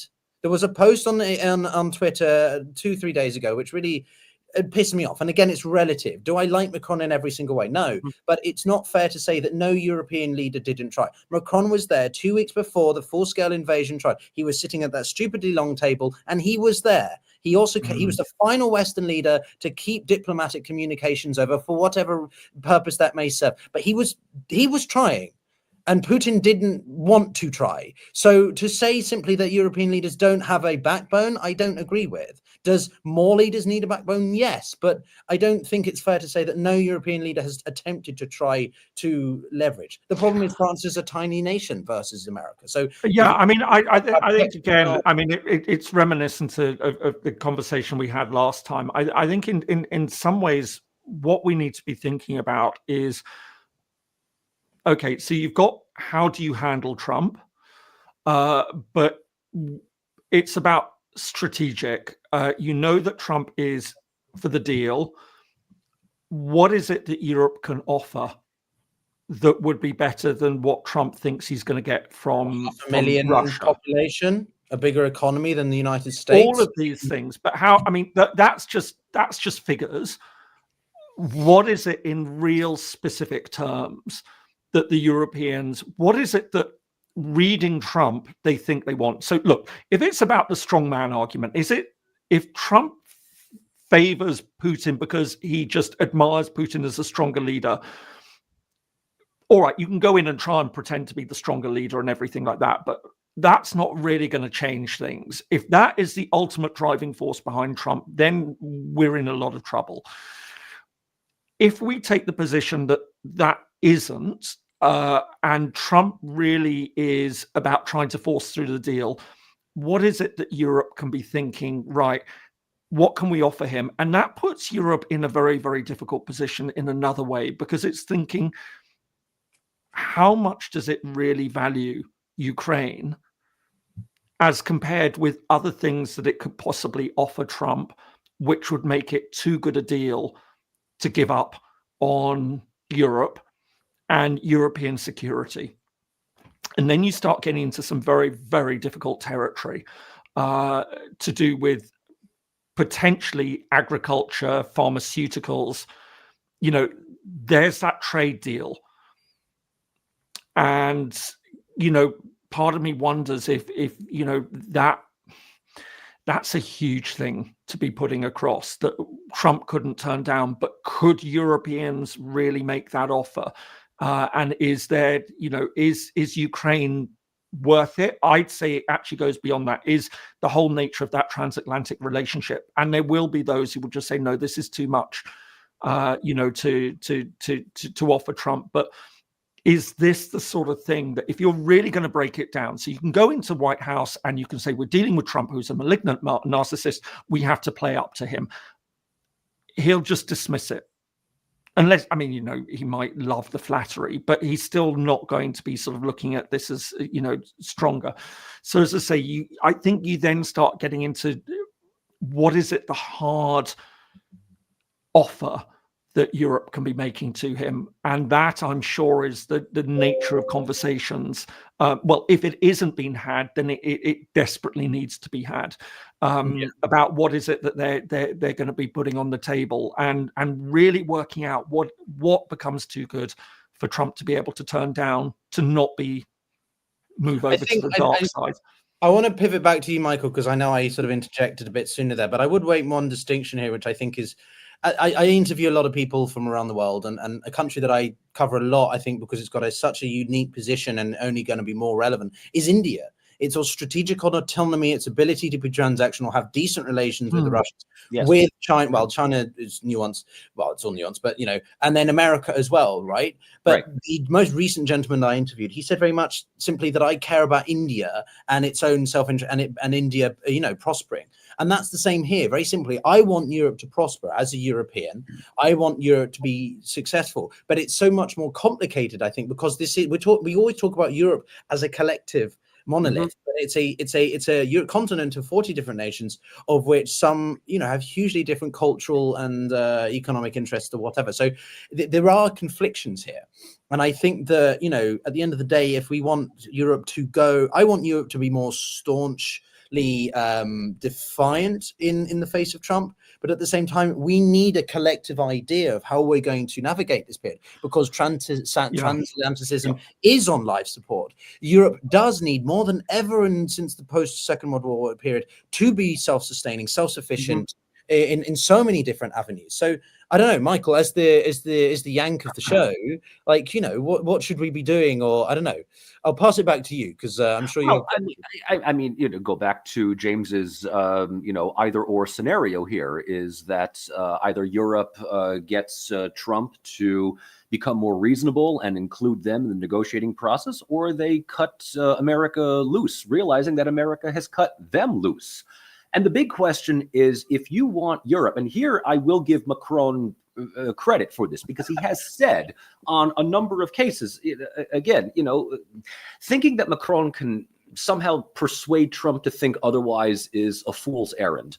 But realizing that once you realize that you are trauma bonded to an abusive partner like Europe is to the United States, you need to cut the cord and you need to go no contact. If we're going to stick with the whole, narcissistic personality disorder allegory here, and create an independent, autonomous foreign policy that I think Macron has been talking about as a future united European entity, which can engage with Russia or China or India or Turkey or the global South on its own. I think this reliance on this transatlantic partnership is not a partnership. It's an asymmetrical, interdependent relationship. I mean, Europe has been basically sitting there for the last 18 years. I mean, Ursula von Leyen at one point, after responding to Trump, had said, this is a wake-up call for Europe.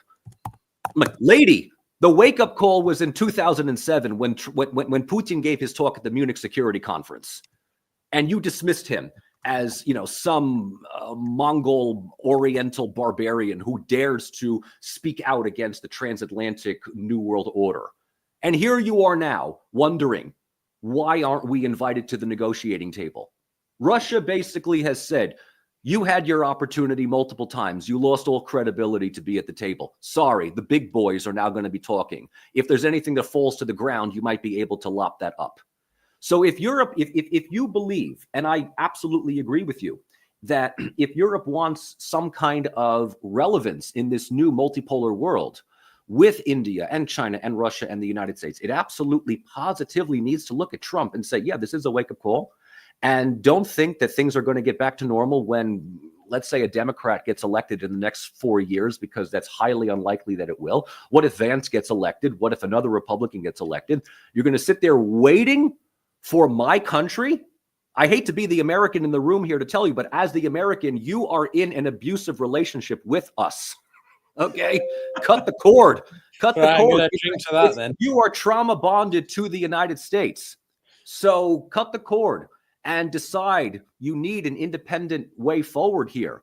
Because if Trump gets what he wants in Ukraine, he's going to get what he wants over Kosovo, over Turkey, over the Balkans, over Moldova, over everything else. And Europe is going to sit there constantly tweeting to one another. Or maybe you're not on Twitter anymore because you don't like Twitter because Musk owns it. You're going to be on Blue Sky or whatever the hell it is, to your own echo chamber.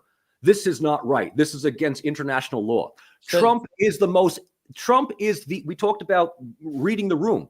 Trump is the insane guy in the room. He is dictating reality. You don't come with codes of conduct to somebody who decides what he's going to do based on what mood he's in. Dealing with Trump is one of the easiest people to deal with.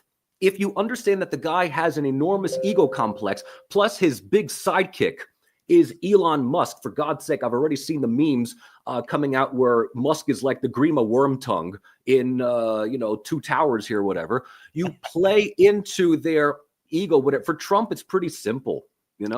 If you either give him what he wants or you don't. And if he doesn't want to deal with you, for God's sake, people, there are other countries in the world other than my collapsing empire to suck up to. So this is why I really enjoy having you guys on, I think, for these sort of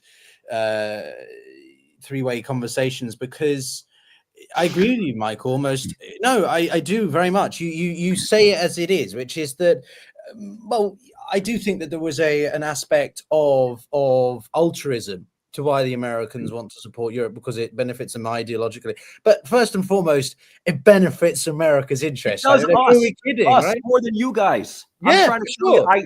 I love both of you. I respect both of you as colleagues. For God's sake, at one point, the three of us are going to find a pub and just, Yeah, well, a pub. I'm glad you come round to the proper way of celebrating. Yes. Just to clarify also, everybody, this is just water. I do have some vodka somewhere, but it's too early in the day for that. And I don't think James is a professional, Michael maybe lesser, want to be associated with a raging alcoholic. But anyway, no, I think that, look, very simply, it is it's that quote from the first Secretary General of NATO, right? To keep the Germans down, the Russians out, Soviets out, and the Americans in, right? Or, that whatever, the variation of whichever one's first. But that's the point. And so I personally still do think that NATO is an important security assurance alliance to have. But the point is, the Europeans as a collective have been complacent for too long. We have free-ridden, and this is where I do endorse what Trump says, because we have prioritized important policies, but we have neglected our own self-sustainment in security and our ability, because we thought, well, everything's supported for us, and we basically benefit completely off the Americans. And what really did we give the Americans in response? Well, they basically got sort of dominant acquisition. The amount of friends I have in Italy who are really and have a strong antipathy to the NATO base in southern Italy, right? One of the biggest, most important, I think it's the Southern Command of NATO's alliance in Italy. They like, that's literally sovereignty of our country that we don't have control over, because we've basically just, handed it over to the Americans. So there is this long-standing, I think, reflection that lots of European capitals need to have about their relationship to the United States. I don't think we want to unravel everything, but I sort of, James, I'll pivot back to you for this, because I know that you are, you think that the current system works, but do you not think that Michael has a point that we need to review some of these things and maybe change without unraveling them, reform the system as it is, because Europe is too over-dependent on America? And therefore, whenever shit like this hits the fan, it's a huge, well, look at where we are. There's no doubt that Europe should have been doing a lot more for itself. And so Trump's argument that it hasn't been spending enough, that resonates. There's a certain amount there. I've just been thinking a little bit more about sort of how Europe can approach this meeting with Trump, because, all right, call me, I do believe in transatlanticism, not because it's about, bowing down to the United States, but simply because I think fundamentally, prior to Trump, and I would like to think that after Trump, possibly, hopefully, there is still a lot more that binds Europe and the United States together in an essential worldview, not a specific worldview on which countries are dangerous and which aren't, but a broad outlook that I think is valuable in many ways, and it's a relationship with its differences, and in certain key ways, very, very big differences. But I was thinking the other element that comes into this as to what Europe can be saying to Trump is to, if Trump wants to talk in the language of power and relationships, and Trump saying, I see opportunities in Russia, whether the Europeans very tactfully, but getting the point across, saying that, listen, you have to understand from our perspective, Russia is the threat. This is a country that has invaded another European country that has quite clearly got eyes on other members of the NATO alliance, members of the European Union. We take that very seriously and we worry about it. We don't feel that way about China. China is a long way away from Europe, and we don't see it that way. But you do worry about China. You worry as a Pacific nation about the direction that China's taking. And if you want us to follow you on China, you need to also understand that if you were going to do this on Russia, which we see as an existential threat, we can't go with you on that. And more to the point, if you pursue this, then we will feel that, we have to review our relationship with China and put that on a very transactional economic basis as well, because we don't see it as a threat. It is quite clearly a threat in other ways. But maybe that is also the message to be saying, that in transactionalism, that look, you see Russia in one way, we see Russia in a very different way. You see China in one way, we tend to see China in a little bit of a different way. And if you want to, as I say, give up on Europe with Russia, we will then have to consider our position as well. And that might be how you get that message across. I don't know. But if we're to be thinking about the strategies, and these will probably be all the sorts of things that have been chucked around, and right, okay, if you do this, and remembering, of course, diplomacy is so much about 2 steps ahead. It's not, and it's always the way. It's almost like engaging in social media. Whenever you post on social media, never think about what someone's going to reply to you. Always think about what you're going to reply to that reply. It's the 2 steps ahead, because anyone's going to write something abusive. What's the witty, or what's the well thought out comeback to that? So constantly thinking, right, what is it that if we say this is going to be his response? What is going to be our comeback to that, to answer that? And all of this is going to have to be thought about very, very carefully, before any major decisions are taken. And again, this is the strategic thinking that needs to be going on, and how do you craft a message to Trump that sort of keeps him on side? Because I do believe that it is still worth trying to do that, and I think that there probably, there are still messages that can be done. It might be a lost cause, but well, they should. Well, I hope both heads of state are subscribed to our YouTube channels, right, James? There's obviously a hint that you should absolutely subscribe to all 3 if you haven't, audience. I'm sure some of you will resonate with us more than others, but yeah, the point is that we try to. Well, I think we are largely in agreement. We're just differing in sort of the way that it should go about it or something. I think we all clearly support Ukraine's sovereignty. We all clearly want the European Union to prosper and not be at the risk of dissolution. But on that, I do want to share the first exit poll from Germany, which is showing largely what was predicted. So the CDU is in about 28.5%, the AfD coming at about 20%, SPD at so I've misspelt it in the caption there. SPD at 16.5%, and then the Greens at 12%. So you're going to have this grand coalition between the 3 largest parties leading. The AfD obviously will not be, incorporated into that government because it's seen as too far right. So I'm just going to change that there. But yeah, so that's what we're seeing. It's obviously still early days. We can see all sorts of things like that happen. But yeah, so I guess maybe in the final segment, what I'd like to do is sort of think about the next week. Maybe we can reconvene next week. If you guys are staying. I was thinking, you know, when you said, by the way, last week, oh, we'll have a meeting next week. I was thinking, you know what, maybe that, but we should just do this. Let's just make it a weekly thing, guys. I think we're going to. I know it's becoming that way, isn't it? That we're going to have to find more points of difference, I think. Although some interesting points of difference did come out today, I have to say. No, I think this. I think my position is relatively clear, which is that I believe in transatlanticism. Obviously, I put it very simply, right? Would I like to live in a world which was dominated by America, Putin's Russia, or CCP China? I think it's pretty clear which one I prefer. I want Russia to be a bridge state. I'd love Russia to be a player that was constructive and be the bridge between. I asked this question to John Mearsheimer about 5 years ago. Sort of what would it take for the Russians and the Americans to work together better? And his, obviously being a realist, was very much, well, the rise of China.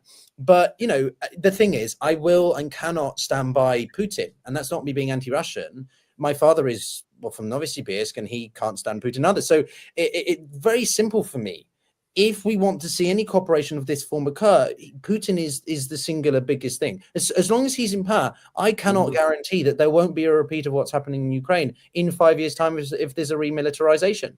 I can't guarantee that. If Trump pulls out of the Baltics, I can't guarantee that there won't be some kind of Russian interference or kinetic activity down there. I don't think so. And I don't think I'm being scaremongering or what's the word?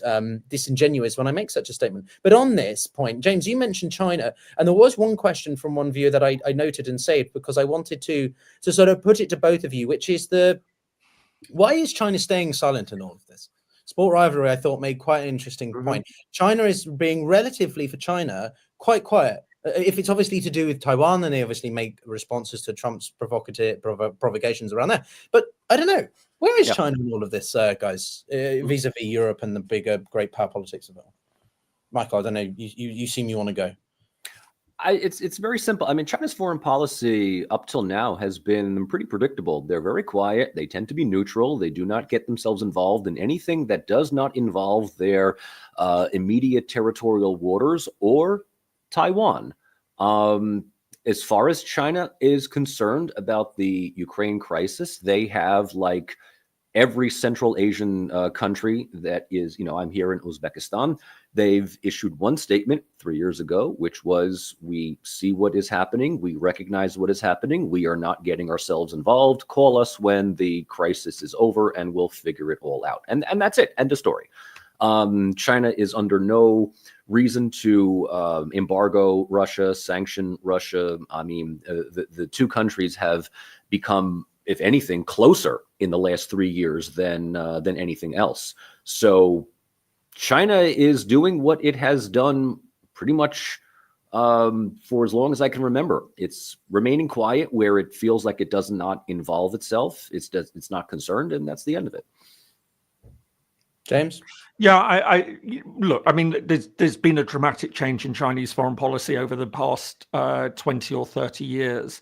You know, you're not of that age quite, Pyotr, but Michael and I are. I mean, you know, I was cutting my teeth as a sort of young, sort of, you know, analyst at Royal United Services in the late 1990s.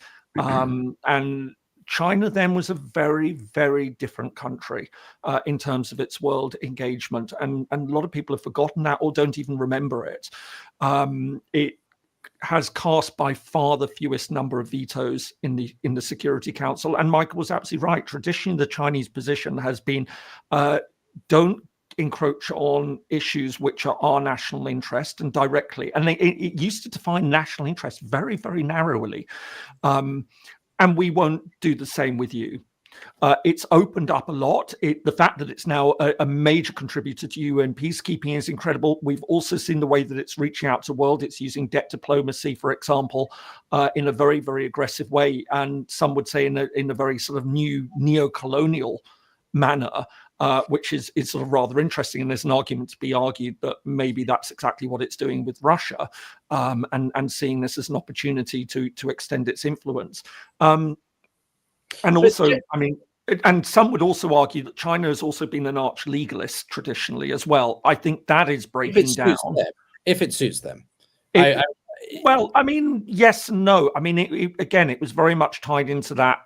Don't step on our. Taiwan was always the overwhelming, but now we've got the South China Sea issue, which is a very, very is causing a lot of nerves amongst a lot of the countries neighboring China and feeling very worried about it. We're also seeing, that interesting Quad arrangement with Japan, India, Australia, and the United States, which is very much directed towards China, although some interesting signs of potential Indian-Chinese détente at the moment that's going on, which is also a very interesting development. Can I just jump in on that point, because I think it's really interesting, actually. It reminds me of Sun Tzu, right? And the point about China: don't interfere when your enemy's cocking up, or whatever. I'm paraphrasing. Well, I suppose in short, that was also where I was going, which a long way round, but essentially a bit like Putin and what he's watching at the moment with the Europeans and the Americans infighting. A little bit different with this. For sure. I think Beijing will be very nervous about this outreach of Trump to Putin and what that means for them. But James, being very careful in how it's going to approach it. It doesn't want to, No, I just to elaborate on that, because I think to tie it into everything that we've spoken about this evening, China is part of the international system. It's not, what the West likes to coin as rogue states of the Russians, the North Koreans, the Iranians, the Cubans, or whatever, right?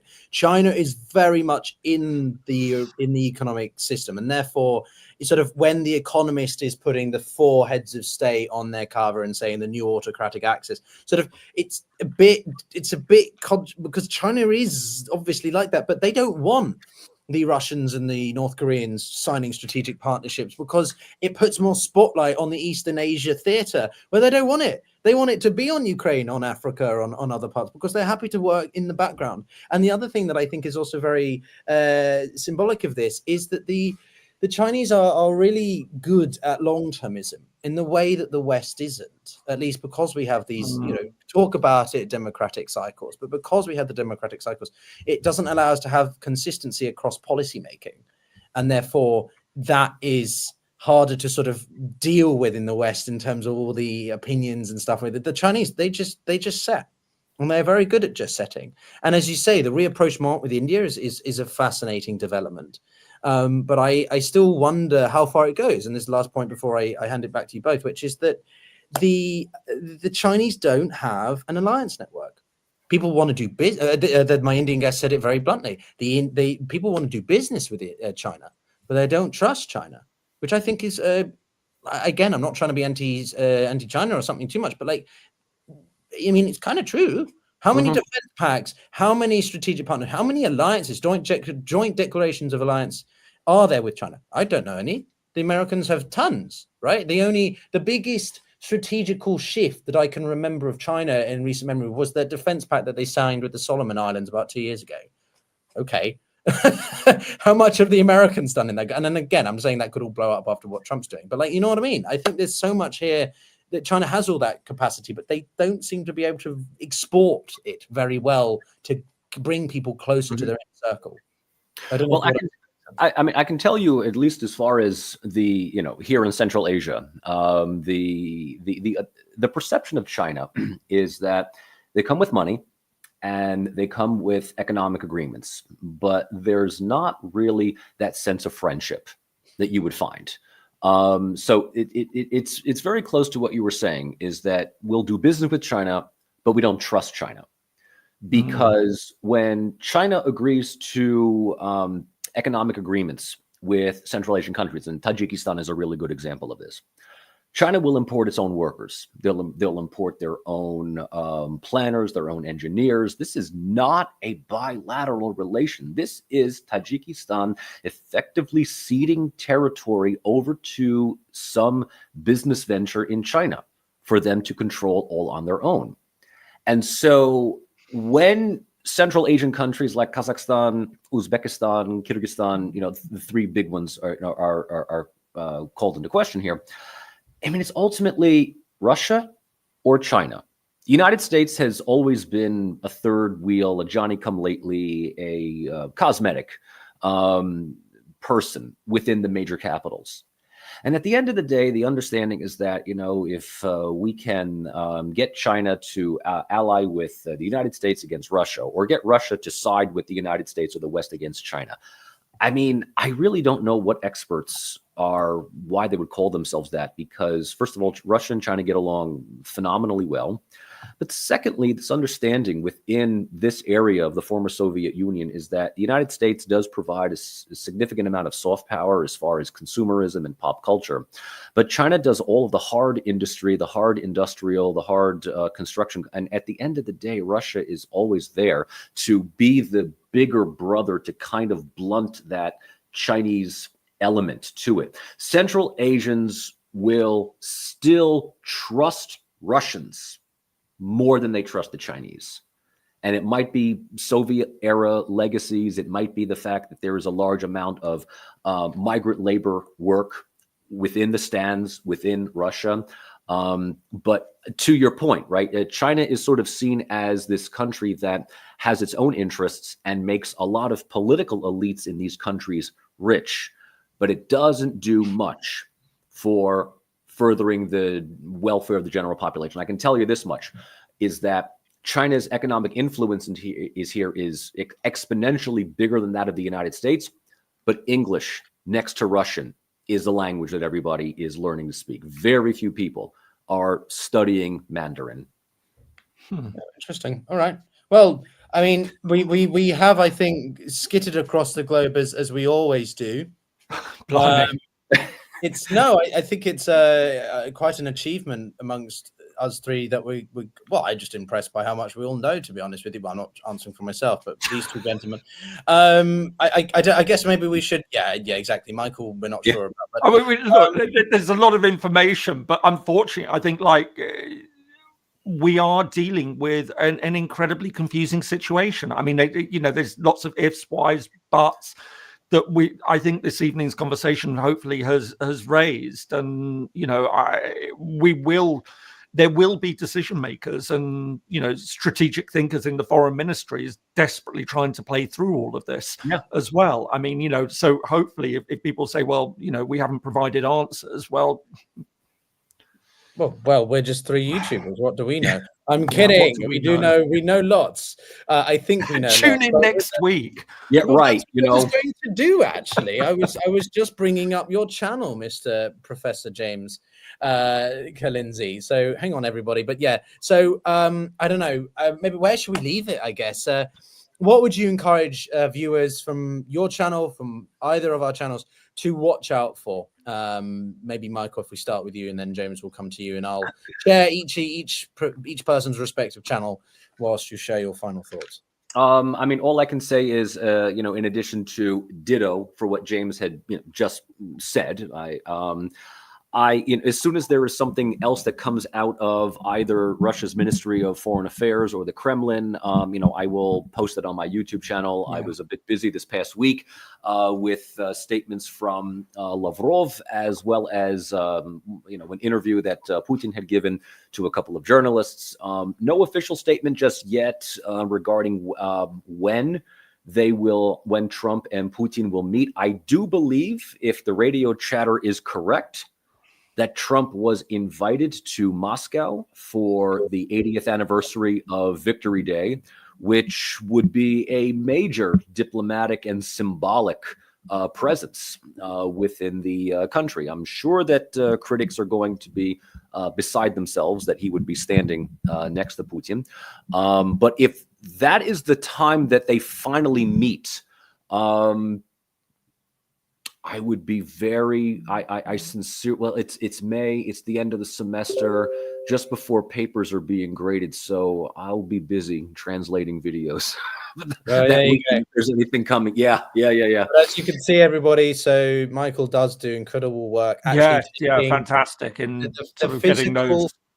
But he takes, it's not just a sort of, he had subtitles, he verbatim translates the speeches and important commentary being made in Russia and sort of Eurasia or former Soviet states, which I think is incredibly important, because the West can sort of interpret what's being on, but if you want a verbatim what's being actually said, I think it's incredibly incredibly important. And you can see obviously how many times my face has been, well, it's literally just lives with me and Michael and Jason. There you go. We're gonna, his entire live feed is going to be us three reconvening every week. But James, any final thoughts from you? No, I mean, well, apart from to say that obviously this is the big developments we think this week are going to be the Macron and Starmer for all the reasons we discussed. What is it that they can offer? How could they potentially walk Trump back from this? And it's going to be fascinating reading the readouts and how that comes across. Big task for them both. And you know, as you pointed out, the results of the German elections and where that's going to go is also going to be very, very important in all of this. But we're dealing with Trump here, the great unknowns that are going to be thrown at us. Yeah, no, certainly not having boring times at the moment, but you know, this is worrying. Not. No, we have talking about but and as you can see, there is a lot of times foreign aid mistake. You've done so many different things, covering, well, the Rwanda land grab. I think that's an extremely important topical one that I want to do something myself on as well. Yes, I mean, for anyone who doesn't know how I'm approaching things, so basically what I'm trying to do is, even when I talk about Trump, I try and hang it on a bigger issue. So, for example, closing down USAID or USAID was also talking about the importance of USAID and aid as a whole in the international system and things. So I do try and make sure that it's not just, oh, what has Trump said now and just immediate reaction to it, but actually trying to give a little bit more of a historical background. But I don't want to be all Trump all the time. There's a big wide world out there, and there's a lot of other issues which really deserve attention. So, bit of a plug this week, I was looking at Bougainville, which is a territory that most people aren't aware of. If I were a betting man, I'd say it's probably the best chance for being the next UN member. And it's now the longest time in UN history since it's had a new member. The last country to join was South Sudan in 2011. But that's run into some very interesting problems. And there is actually a China dimension in that. But also the Cameroon, South Cameroon situation as well, a tragedy in Africa that's been going on best part of a decade. Very few people know about, you know, so these are some of the things that, yeah, absolutely. We shouldn't lose sight that there's a lot of other important issues which are affecting people's lives taking place on this planet. Yeah, I know. I strongly resonate with that last sentiment there, James. Someone who's lived in Africa for over 2 years, I can tell you that Africa deserves more. And guys, I mean, you know, last comments from me, I guess I would say, I mean, my channel, I do focus on Ukraine a lot. I do interview people, but I do increasingly do some of my own things. I made one on the Trump tariffs with my face seemingly in the camera, very close up there. But I try to bring a slightly different approach to maybe Michael and James, in that, you know, I want to believe in multilateralism. I want to believe in the international order as it is, but I also think that we are facing a systemic set of changes, and that what we have become accustomed to, particularly in the past 30 years, let alone 80 years, is changing. Multipolarity is here. And if the West wants to continue to be a big player, or just the United States or Europe more specifically, let's just focus on Europe, actually, we need to adapt. Like globalization has proven that as a nation state, you have to either change, adapt, or die. Countries need to, with the growing and changing security order, if that makes sense, right? There are many ways that Europe can go. It can flitter out, as I've seen in the comments. Many people believe Europe is already spent and an irrelevant entity. Others think that Europe is still the place to be because of so many things to do with history, culture, and so on. I'm somewhere in the middle. I think Europe has a incredibly important set of decisions to make, and if we don't get it right and remain proactive and reject complacency and negligence, then we're going to only suffer further. Brexit has taught us the attempts of smaller nations to go off on our own, and it doesn't really work out. We're not a great power unless we work together, which is why Europe is in this rather unique situation. And you can see, as I made the same point a week ago with Africa, some of the biggest offenders of the international order are actually those that were created by it in the post-World War II era. And the Europeans, as you can argue, one of the biggest creators of the international system, now have to accept that they're no longer the ones pulling the strings and pushing the in the driver's seat. And you know, we'll reconvene maybe in a week or not. I'll see if James and Michael have the capacity for that. But that's it from me, everybody, and from James and Michael. Thank you so much for joining as always. With 2 hours 12 minutes, I think that is a record for both of us. I think that is. I think that is a record. Enough. I got to prepare for tomorro's lecture. Yeah. So yeah, I've got to go and have I've a drink. got kids that need to be. Yeah, you know. I have none of that. I'm a bachelor. I don't know what you're talking about. But thank you very much, everyone. Do subscribe to these guys' channels and do support us. And actually, last shout out from me. Thank you very much for everyone who supported me. 50,000 subscribers. That's very exciting. Yes, well done. It's again. Yes. But anyway, everyone, speak soon, and hopefully with some more positive news. See you on the flip side. Bye bye. Ciao. Bye there. Bye.